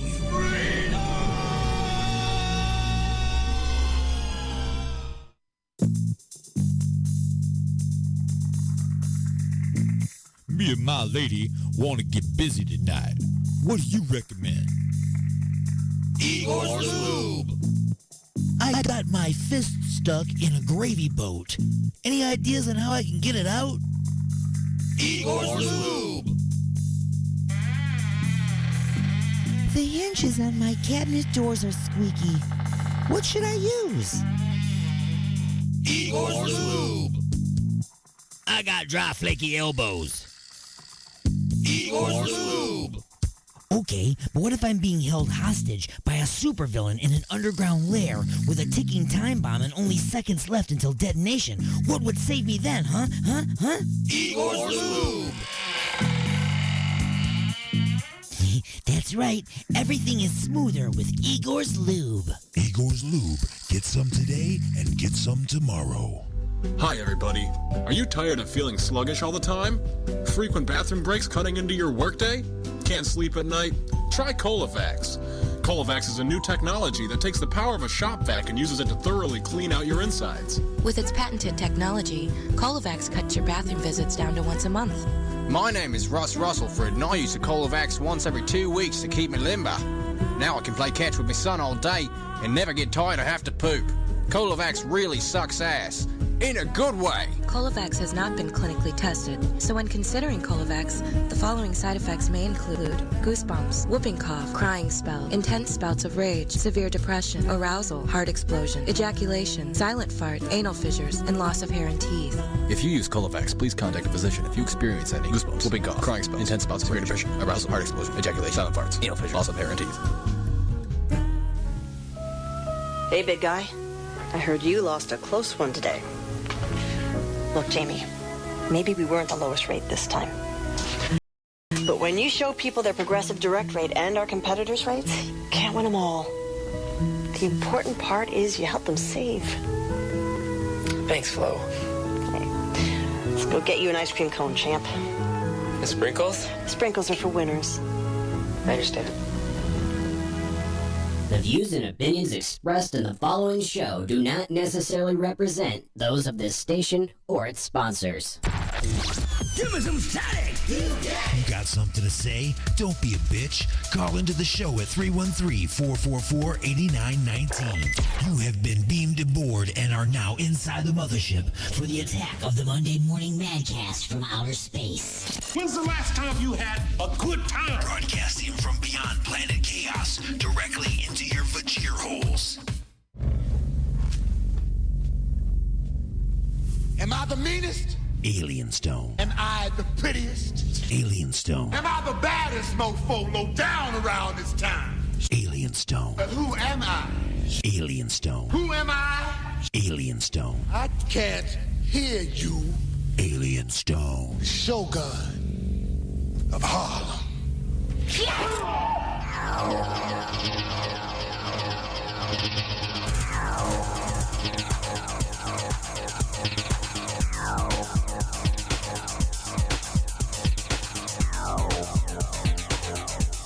Welcome back. Wow, I gotta get up. Was the microphone not working?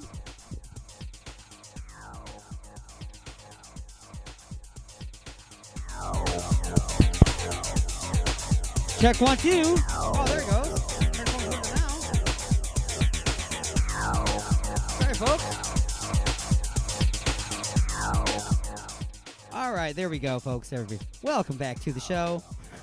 I got my post-apocalyptic headgear on here, and I, for some reason, lost control of the entire mothership while doing this.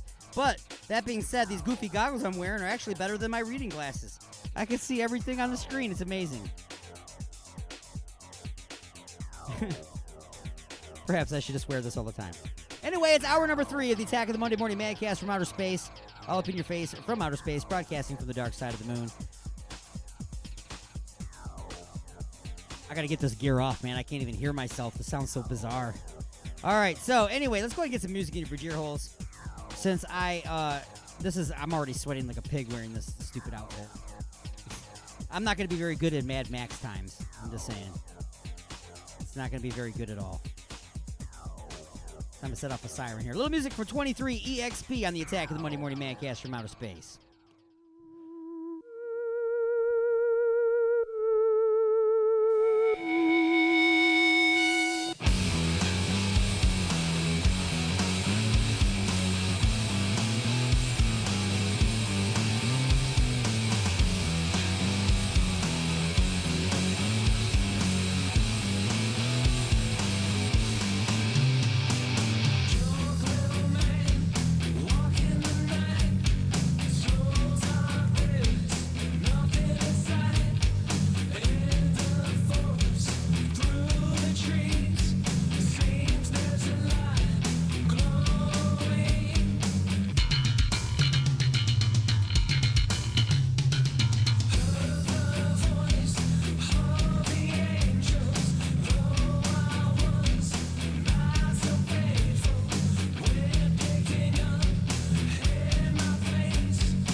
Nothing you have ever experienced can prepare you for the unbridled carnage you're about to witness.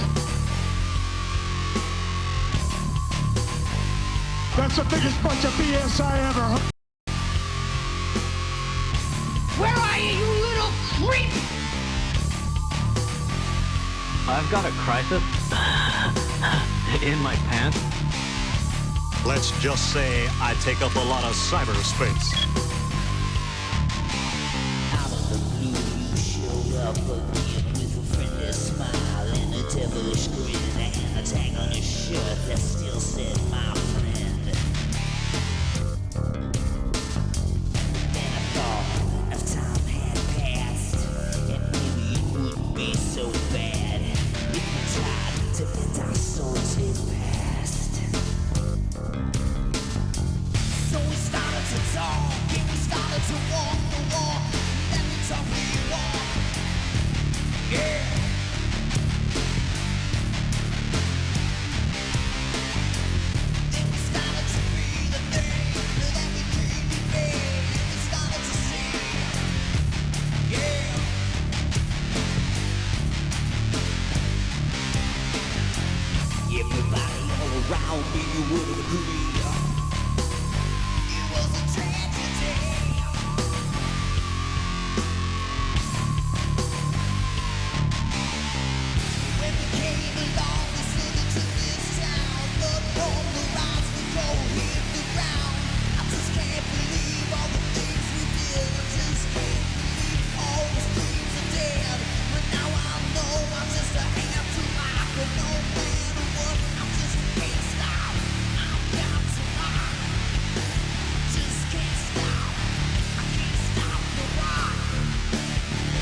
so far. We just don't agree with where we are. Well, maybe we just weren't meant to be stars. Well, maybe we were, but now with each other. So maybe it's better to be away from each other. The end of a dream is the start of another. So we'll start to talk and we'll start to walk the walk. Then I talk, I walk, yeah. And then I'll start to be the thing. And then I know I can't be all the things I dream. Everybody all around me would agree. It's the way things have to be.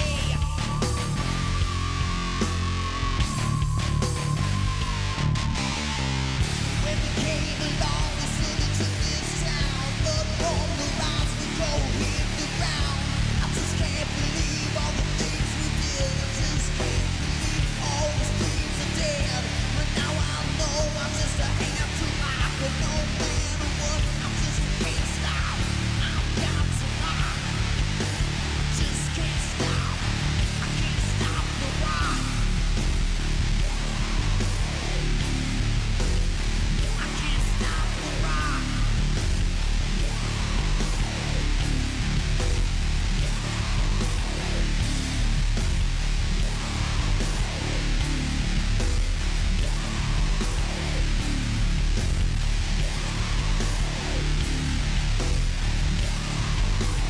Out of the flames I rise up again with a techno style and a passion for sin. And the tag on my shirt says I'll do it again. Just because another chapter is done, that doesn't mean that I forget where I came from. 'Cause getting there is half of the fun. I'm getting older, I'm starting over. I'm getting bolder, I just can't stop the rock. I'm feeling hunger, I'm rocking longer. I'm feeling stronger, I just can't stop the rock. I'm getting older, I'm starting over. I'm feeling bolder, I just can't stop the rock. I'm feeling hunger, I'm rocking longer. I'm feeling stronger, I just can't stop the rock. I just can't stop the rock. I just can't stop the rock. I just can't stop the rock.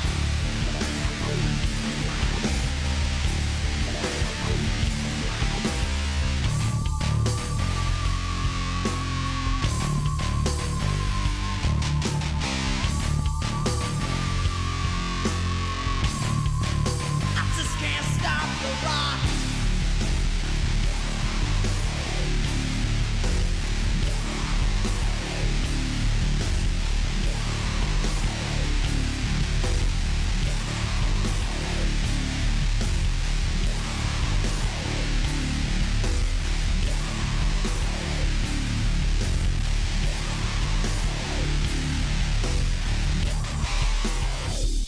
You got something to say? Don't be a bitch. Call into the show at 313-444-8919. Broadcasting from beyond planet chaos directly into your Vajir holes. You have been beamed aboard and are now inside the mothership for the attack of the Monday Morning Madcast from outer space. Can you feel it?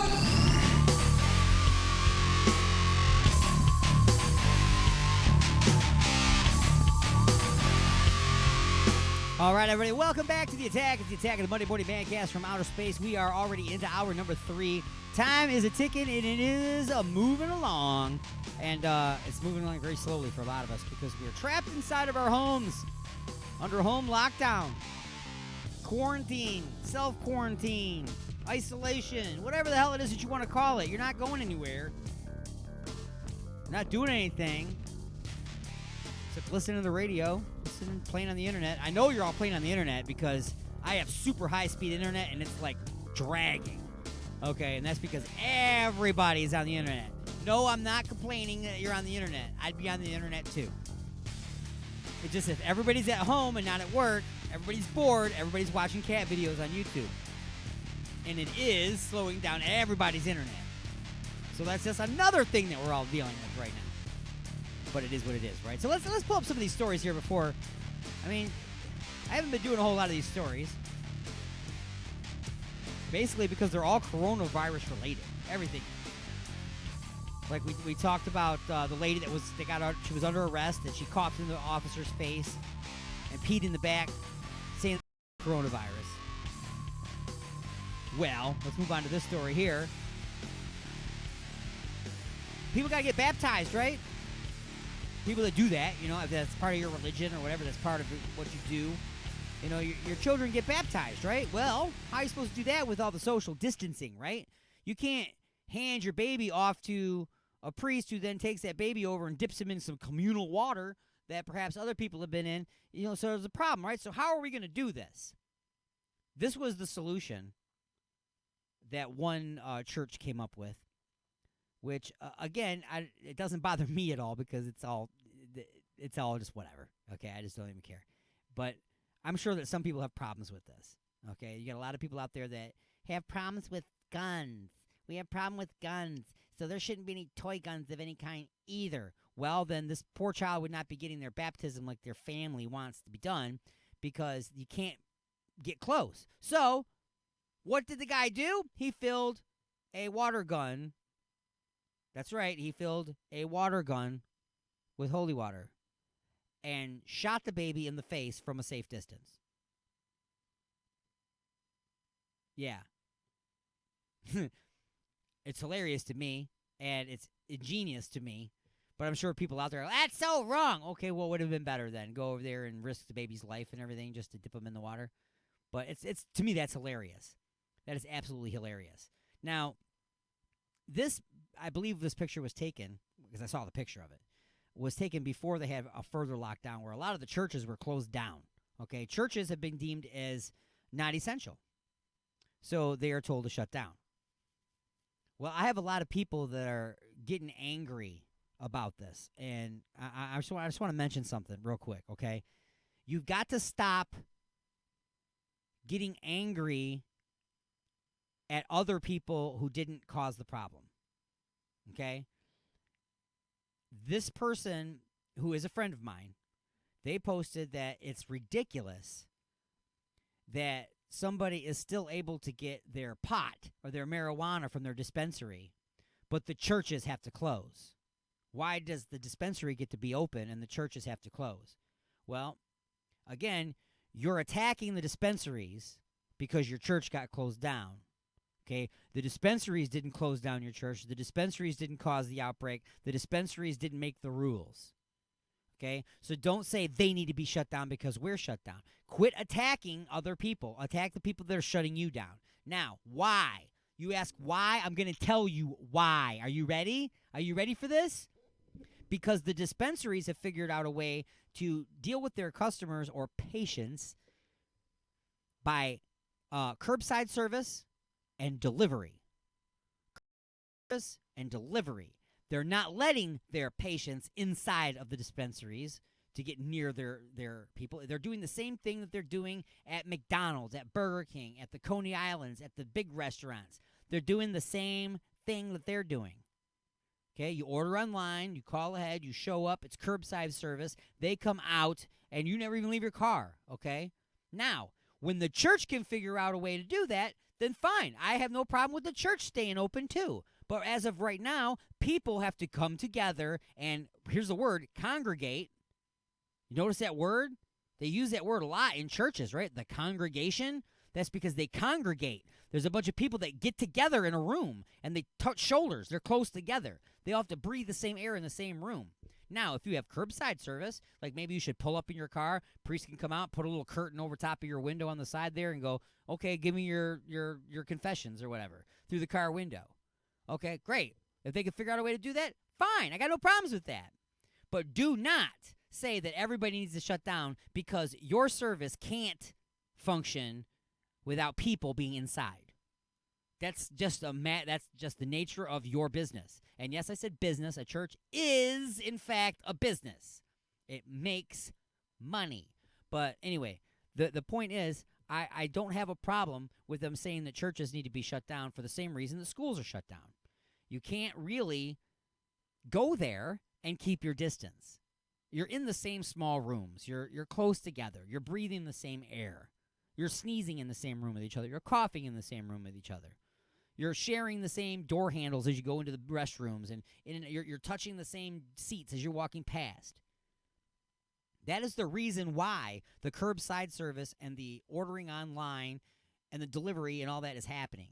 And that is why a dispensary can stay in service while a church has to close. Now, if that priest or whoever it is, the minister or whoever it is that runs the church, wishes to set up a camera, hook up Manicam, and go live on Facebook or on YouTube and do his sermons that way, then there's no reason why they can't. But if you want my opinion as to why they don't, it's because they can't really pass out a virtual collection plate. Okay, I don't mean to sound like that guy, but they're not going to be getting any money in the plate, so why do they even really bother with the sermon anymore? You know what I'm saying? It's I know you're saying, hey, so you're very dark-sided when you think that way, and it's like, well, that's the way I think. I really do. I believe that if they weren't allowed to collect money anymore, they wouldn't do it anymore. Okay, because they wouldn't be able to. Okay, but my point is this. If you want to adapt your business to be able to function without congregating people inside the building, then do so, okay? But do not complain at other businesses that have been able to do so and you aren't. So you think that they should be shut down too. That's not fair, and it's not right, and you know it. So that all being said, I also want to point out that there is absolutely no church-related or worship-related action that you could be involved in that must take place inside of that church. Any and all worship, praying, all of that can be done in your home. It can be done in a garage. It can be done in your head. It can be done in the bathroom at the Walmart. It doesn't have to be in the church. There is absolutely nothing special about a church. It is made out of the exact same wood, metal materials, screws, and bolts as the titty bar down the street. It is constructed from the same materials. There's nothing special about the building. It's what you do inside of yourself while you're in that building that is supposed to be the important part, right? Well, you should be able to do that at home or online with friends and family. My girlfriend recently has got this Zoom program where she has had quite a few family meetings with her family, and she has a very large family. All of them on the screen. She can see every one of them and talk to every one of them in real time. There's no reason why that can't be done for a church as well. So quit complaining about the church being closed. And this is just the church. Okay, I'm not attacking churches. Any business that has not found a way to function with people not coming inside the business doesn't have any kind of right, in my opinion, to complain and tell other companies that they need to shut down because they have figured out a way. Just like all the people that are making $15 an hour on a job that should be getting paid $25 an hour should be complaining to their bosses, not screaming and hollering at people that are trying to get $15 an hour for what they consider to be a lesser job. They're underpaid. You're grossly underpaid. Do not think that if they come up to your payment, they're overpaid and you're paid right, because that ain't the truth. $15 an hour for a minimum wage is underpaid for any American on earth. Okay, I'm just saying. Facts. Okay, cost of living here, minimum wage down here. $15 an hour, still entirely too low. So if you're like a ambulance driver making $15 an hour, don't complain if a McDonald's worker suddenly makes $15 an hour. You should be complaining to your boss for totally robbing you and screwing you over because you are worth far, far more than $15 an hour. But direct your anger and your complaints to the right section, is all I'm saying. Go up, because that's where the problems come from. They're not coming from here. They're not coming from us. They're coming from up there. Trust me. Trust me. So anyway, let's get some more music for your Vajir holes. I got some brand spanking new stuff that was submitted to the station over the course of the last few weeks. So I'm just going to grab some of these. I don't really know what they are, and I don't care, because they're all good, because I already went through and checked them out, you know. I would not save them if they were, as I said, a ball-sucking track. Remember? Those are the rules. So Paper Doll, the name of the song. Gene Cabby, the name of the tune. The Attack of the Monday Morning Madcast from Outer Space.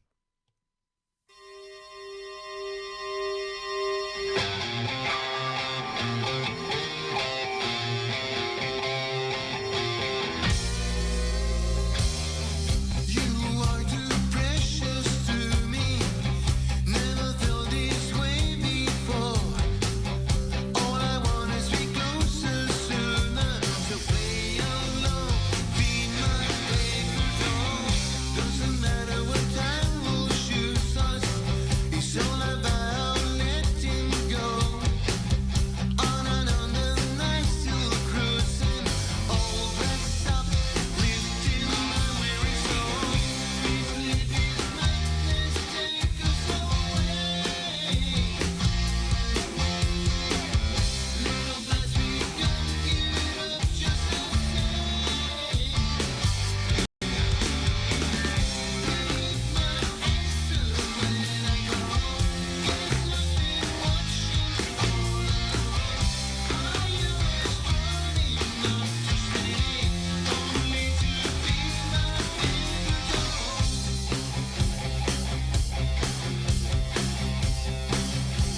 I sat in a coffee shop and I drank half a cup of coffee before I noticed there was lipstick on the cup.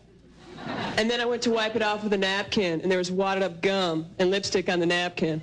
And I must have been sitting in that woman's lap for, I don't know, 15 minutes. Oh, mama! I love a chick in a trench coat. You never know what they got under there, you know.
And now your weekly news update from NPR.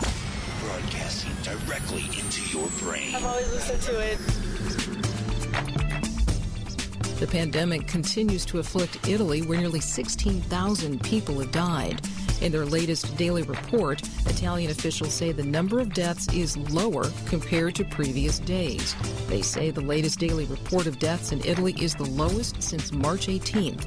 Health experts are cautious.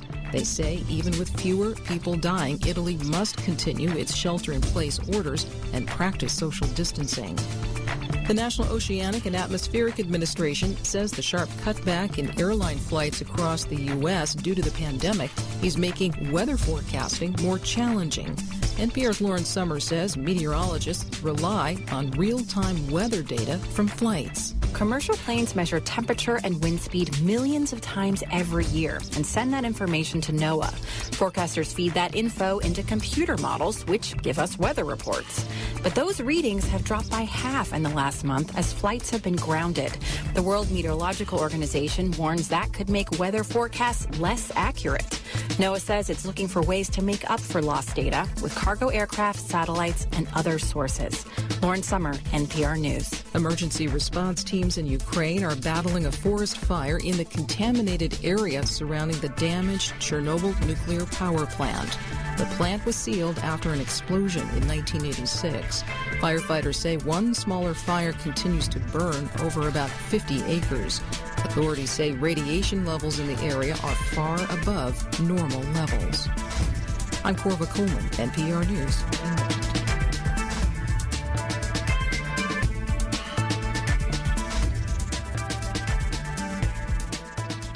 You know, it's about to start getting pretty hot outside. I think it's time I have a professional check out my air conditioning unit. Freedom Heating and Cooling. They specialize in light commercial and residential service and installation. They even do hot water tanks. Freedom Heating and Cooling. Just check out this deal. Complete installation of the iWave R air purifier for only $600. It kills mold, bacteria, and viruses while reducing odors and allergens. Contact Eric at 313-920-2325. Again, that's Eric at 313-920-2325. Or get a hold of Dave at 248-345-8196. Again, that's Dave at 248-345-8196. Look for him on Facebook at Freedom Heat Cool. Call today for a free estimate. Freedom Heating and Cooling.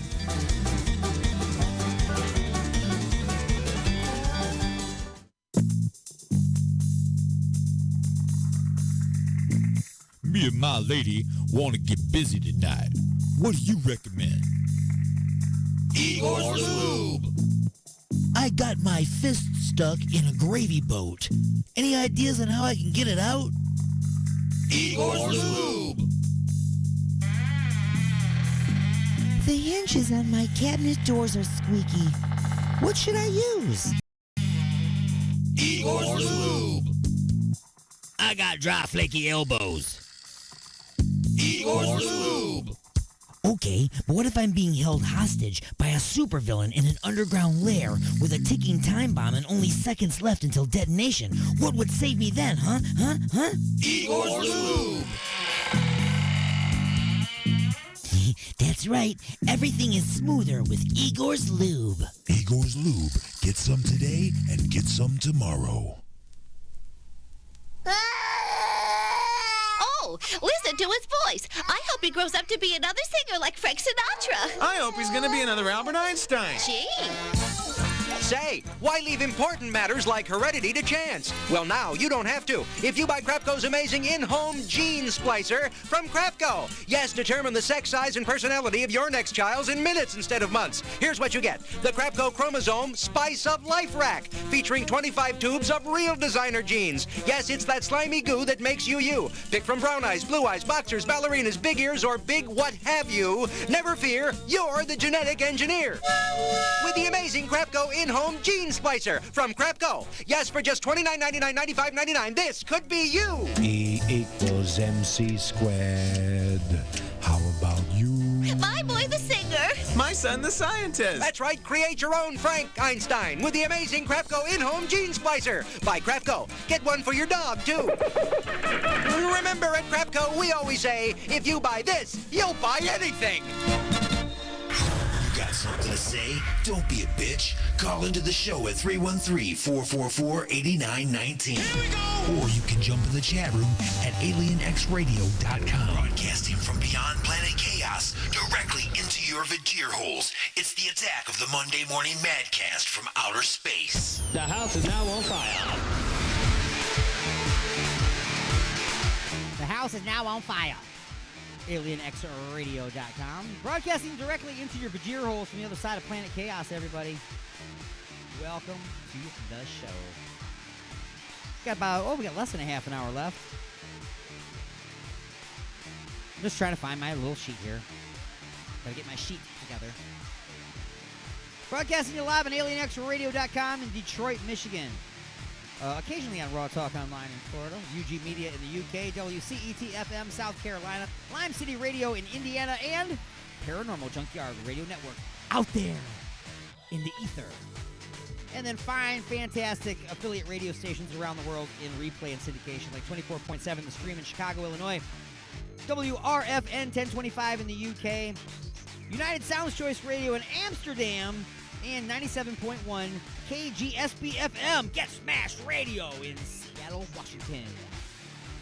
Thank you. Wherever you are listening, you can give me a call, 313-444-8919. Again, that's 313-444-8919. Or Skype me at AlienStone1. All one word, AlienStone1. That's the number 1. Don't spell out 1 because you would be wrong.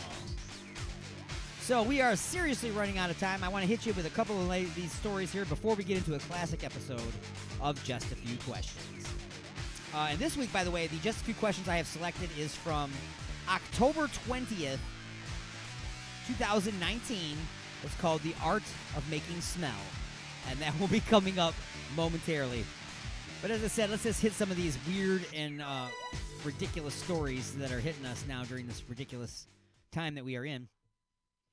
Un-coronavirus related story. A woman had purchased an antique, I don't know if it's a bar set, I guess. It's many very fancy bottles that you're supposed to put on your bar, and you put your liquor in them, and they all have very fancy bottle toppers on them. You know, it's very crystal, it's very old, comes in a very fancy box, felt on the inside and everything. And she was horrified. She purchased this, and she put it up on her bar, and she's been using it for quite a while. She actually uses it. But how are you going to damage it just pouring liquid in it? You know what I'm saying? I mean, you could drop it and break it, but nonetheless, she's using it.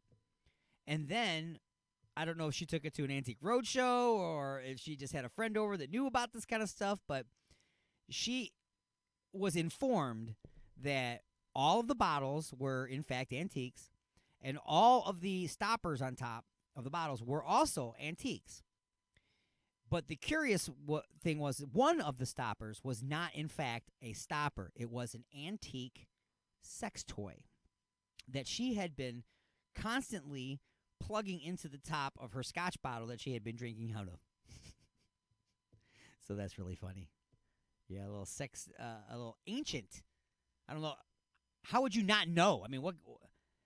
I don't. I'm trying to figure. I want to see this thing. You know what I'm saying? I don't normally would want to see something like that, but I want to see how you could not know that it was a sex toy. But anyway, that is un-corona related. Now back into the corona. People are freaking stupid and crazy out there. A couple have had twins. Their twin sons have been named Corona and COVID. Yes, I had to pause there for a minute so everybody's head can go numb. Yes, this idiot couple named their two boys that were just born as twins, named them Corona and COVID. There needs to be rules, people. I know that there are certain countries that actually have rules in place about what you can and can't name your children. I believe it's Finland has a lot of rules like that. Like if somebody wanted to name their child Messiah, wasn't allowed. You can't use Messiah. You can't use any religious figure's name. Somebody wanted to name their child King, and they said, nope, no, you can't name him King, Queen, Colonel, Knight, no designation. Okay, so they got all these crazy rules and stuff. But we need to have some rules because that's just stupid. Now, this poor child's going to grow up with the name COVID.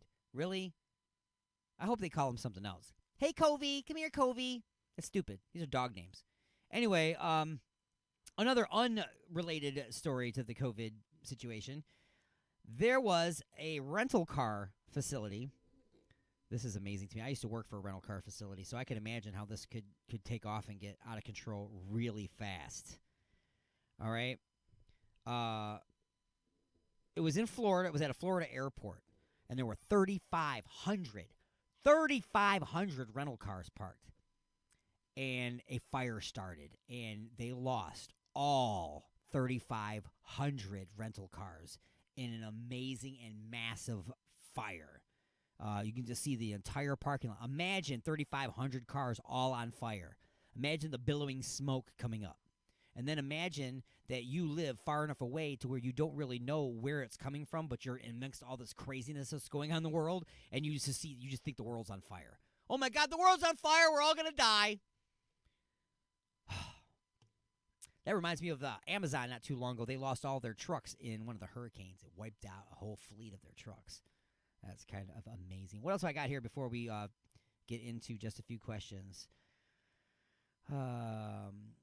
Oh, yes. There was a guy. He is a bicycle messenger. And one of his main goals was to raise money for first responders as far as helicopter extraction goes. So he was one of those people that really wanted to raise money because they need to fund these first responders in helicopters so they can airlift people out of areas that you can't get with ambulances, and you just can't get in there. And the funding needs to cut. I mean, it's very expensive, obviously, fueling up and the pilots and all that kind of stuff. So he's been raising money on the road as a bicycle messenger all this time. Well, he was in some form of an accident and was injured pretty severely. And guess what? He needed to be airlifted out. So just an amazing coincidence, I guess. I mean, here you are raising money for a service that now you absolutely need. So I think he did a great job raising it, and then he did a great job proving to everybody the need for such a service. Absolutely. And finally, before we get into our last segment, a 5-year-old child was riding his bike, and a police officer stopped the child. Was he joking with the kid about speeding? Nope, didn't say anything about speeding, because obviously a 5-year-old child's not going to be speeding on a bike, right? Right. Did he joke with him about looking like a suspect in the area? No. But what he actually did was administer a DUI test on him. Made the 5-year-old get off the bike, walk the line, touch his nose, which would all been fun and games if he was joking, but then he also made the child do the breathalyzer test. And he was serious. These are the kind of officers that need to be just locked up. Seriously, are you crazy? What is wrong with you? Don't we have enough going on? Don't we have enough need for you elsewhere than for you to spend 20 minutes at the side of a sidewalk in a neighborhood giving a 5-year-old a breathalyzer test? Are you kidding me? Let's do just a few questions.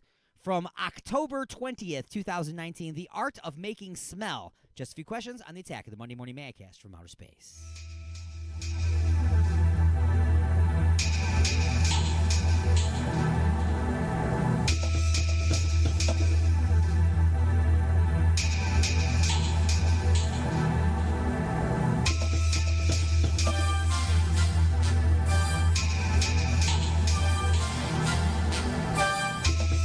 And now it's time to answer just a few questions.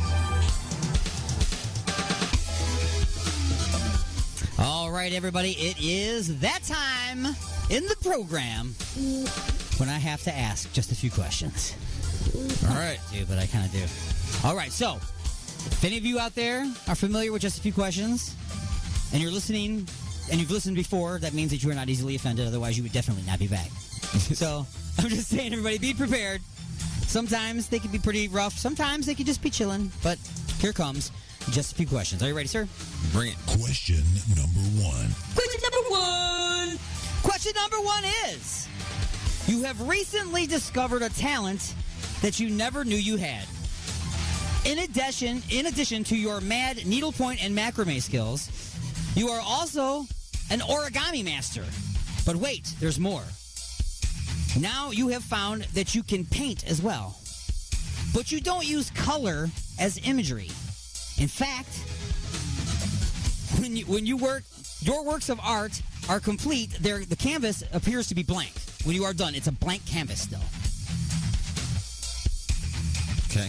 What all is not as it seems? You, sir, are an aroma artist. That's right. You paint with smells. You have heard of the scratch and sniff sticker, right? Well, same concept, but you can use several different smells to convey an entire scene in the mind's eye. So what will your first work of art be? A, for the kids, combine shampoo, wet dog food, poop, and puppy breath, calling it Puppy Love. B, you will combine the scent of Drakkar, sweat, tequila, and cigarette smoke. You will entitle the piece, Looking for Love. C, you will use the smell of vanilla candles, roses, warm baby oil, and salmon. You will call it Making Love. Or D, combining the aroma of brimstone, gunpowder, freshly heated heroin spoons, and money. It's called Courtney Love. Which is it going to be, sir? Oh, man. I'm going to go with B. You're going with B. You will combine the scent of Drakkar, sweat, tequila, and cigarette smoke, and you will entitle the piece Looking for Love. That's it. That's right. Okay. That's it. The wild card answer you did not choose. Using the smell of weed, Igor's lube, puffs plus tissues, and friction, you will call it self-love. I like that one, too. Answer your bonus question. What scent would you use to convey rock and roll? Would it be A, freshly cut grass, B, freshly cut pine, C, freshly cut fart, or D, freshly cut metal? Freshly cut metal. Freshly cut metal, of course. Very good answer, very good answer. And now... Question number 2. Question number 2 is... Now you need to gather your supplies. You will need a canvas, brushes, and smells to paint with. What smell will you harvest first and from where? A, the smell of money. By cutting open the wrists of politicians and collecting their blood, you will add the crushed dreams of a few small business owners and the smell of documents burning in a dumpster fire. That's how you will create the smell of money. B, the smell of sex. By wringing out the cushions of Hollywood's casting couches. C, the smell of cheese. By dipping your brush directly into the boob sweat of Rebel Wilson. Or D, the smell of glory days gone by and the lost respect of your fans. Just toss Don Dokken in a blender with sour grapes and go. Got some choices. It's choices. It's choices. Is there a wild card on this one? There is a wild card. Yes, there is a wild card answer. I'm just going to go with the wild card. The wild card answer you have chosen and must go with is the smell of rotten fish. Burn a copy of Aquaman the movie. Because that was a stinker. I saw what you did there. And your bonus question. If you combine all of these scents into one work of art, what would it be called? Sex, Drugs, and Rock and Roll, After the Mosh Pit, The Inside of Harpo's Concert Theater, or The Groupies you used to have sex with for free are now just hookers you can no longer afford? What was the second one? The second one was After the Mosh Pit. I like that one. What was After the Mosh Pit? We're taking the easy ones today, man. I am. Let's take the easy ones. So, question number 3. Question number 3. Question number 3 is, now you need to open a gallery so you can expose your art to your public. You will need to design a building suited to your unique form of art. You can have the pieces all on the wall. You can't have all the pieces on the wall next to each other because the smells will bleed and confuse the nose. So what is your solution to this problem? A, set up showings at people's houses like Tupperware parties. Yeah. B, set the pieces up in the woods, distance from each other, and take the gallery goers on a hayride, stopping at each one for smelling. C, show potential buyers one piece at a time in the back of a windowless van or refurbished food truck. Or D, use an old porno theater and put each piece behind the glory holes in the back room. The gallery visitors will kneel in front of each glory hole, placing their faces inside, allowing them to smell their piece isolated from the others. And go. What is wrong with me? You can say it. I'm going to go with that one just because that one's crazy. You going with the porno theater one? Yeah, I'm going with the porno theater. Okay, so they got to go back to the glory holes, kneel down, stick their face through the hole, and inside that room, instead of the hookers that used to do their thing, is your works of art that they can smell. Exactly. Okay. The wild card answer you did not choose. The way that you expose your art to the public is by home invasions. You break into their homes while they are sleeping, drug them, and then tie them to a chair. Blindfold them, and then place one piece in the room. Slap them or douse them with water to wake them up. Tell them that if they can correctly identify the scent scene, they will be allowed to purchase the aroma art. But if they're incorrect, they clearly do not have a nose for art and will be harvested for potential use in future works. You said I was dark sometimes, right? Yeah. Is that darker than the devil one was? It's close. When we went to hell? It's close. Okay, I tried to go as dark as I could. Bonus question! How difficult do you think it would be to convince people to put their faces in used glory holes? You didn't think about what there was an old porno theater. If you go down to Florida, they'll just do it. They do anything in Florida. That's what I'm saying. The Florida glory hole? Yeah. That sounds like a bar. The Florida glory hole. It probably is, yeah. And it's like, it was probably featured in, like, Police Academy. It probably was. No? Okay. No, I'm sure it was. Your bonus question. No, that was your bonus question. So, that brings us to... Lightning strikes! Smells the same or different? Cigars and open ass. Different, but the same. Both. You are correct. True or false? They both smell like ass, but they smell like different kinds of asses. I like that answer. That's even the best answer yet. They both smell like different types of open ass. Yeah. Like maybe one's open a little farther than the other. Right. Like that's a great big gaping old man poo ass smell. One's like a grass-fed propped open ass, and the other one's more like a meat-based type. Yep. Gotcha. True or false? Glass blowers use glory holes. True. That is true. The official name for the hole in the oven where they put the glass to melt it is actually called the glory hole. Yep. True or false? People people associate the smell of latex with sex. True. That is absolutely true. Natural gas has an odor, or is it odorless? It's got an odor. Wrong. Natural gas has absolutely no smell at all. That smell that you smell when you turn on the thing is a chemical they add to it so that you know you have a gas leak.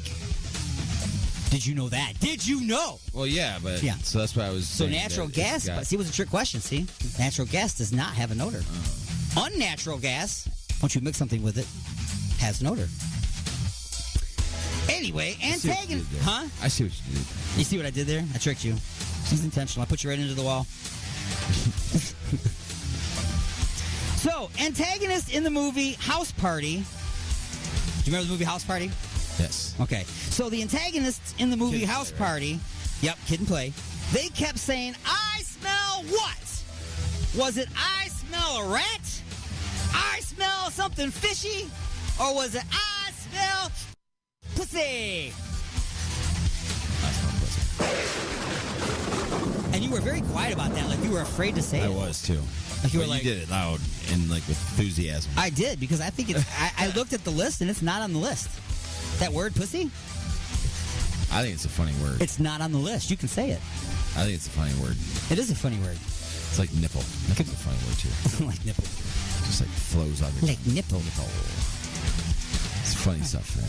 And that has been Just a Few Questions. Yes, sir. Just a Few Questions is part of Inside the Mothership, which airs every Sunday at 12 noon Eastern right here on this fantastic radio station and our fine affiliates around the world. So make sure you check us out. They also play us in replay. Those stations to look for are Alien X Radio, Raw Talk Online, UG Media, WCET-FM, Lime City Radio, Paranormal Junkyard Radio Network, 920 WOM The Apple, 24.7 The Stream, WRFN 1025, WRPR Rat Pack Radio, United Sounds Choice Radio, United Talk Radio, Prodcore Radio, Pure Rock Radio, 97.1, KGSB FM, Get Smashed Radio, IRN Internet Radio, Good Talk Radio, Mile High Radio, K98, and Western Reserve Digital Radio. I like to send a little shout out there to my affiliates every once in a while. Thank you very much for tuning in and listening to the show. So, that being said, we are just about out of time. That's right, we do not have much more left. Let's see, we got, about 3 minutes left of the show. So, in conclusion, if you just want to call in really quick, 313-444-8919, and just to send a shout-out to somebody, that's great.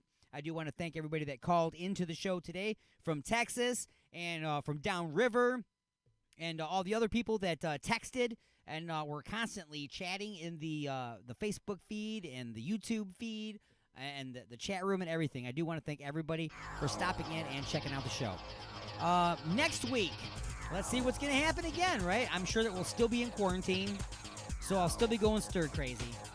Perhaps I'll put together another episode of Who Wants to Be a Smartass? And, of course, Inside the Mothership of next week should produce another episode of Just a Few Questions. You can always head over to alienxradio.com, check out the full website, check out the full schedule of all the shows that we play here on our station. You'll notice that a lot of the shows that we play on our station also play on some of our affiliate stations as well. One of the fantastic shows that has its home here, its home base is on Alien X Radio, is the John LeBang Show. It originates here on Alien X Radio, and then it gets sent across the world, and it is a hugely popular and excellent radio show. So check out the John LeBang Show whenever you get a chance. So until next time, this is Alien Stone. On behalf of Alien X Radio and all my fantastic affiliates, keep on listening. Stay safe. Stay at home. Cover your face. Wash your hands. And while you're at it, wash your ass. And see you next time. Peace.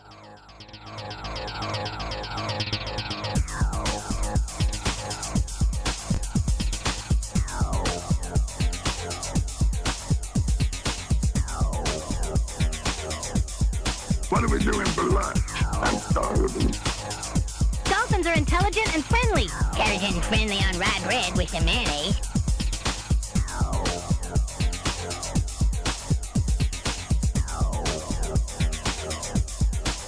Eat quickly, that green part is moving. What a dork. Don't touch those!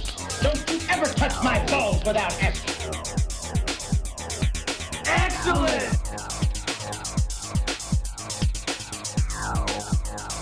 Oh, baby, I'm gonna make your dreams come true. What do you know from funny, you bastard?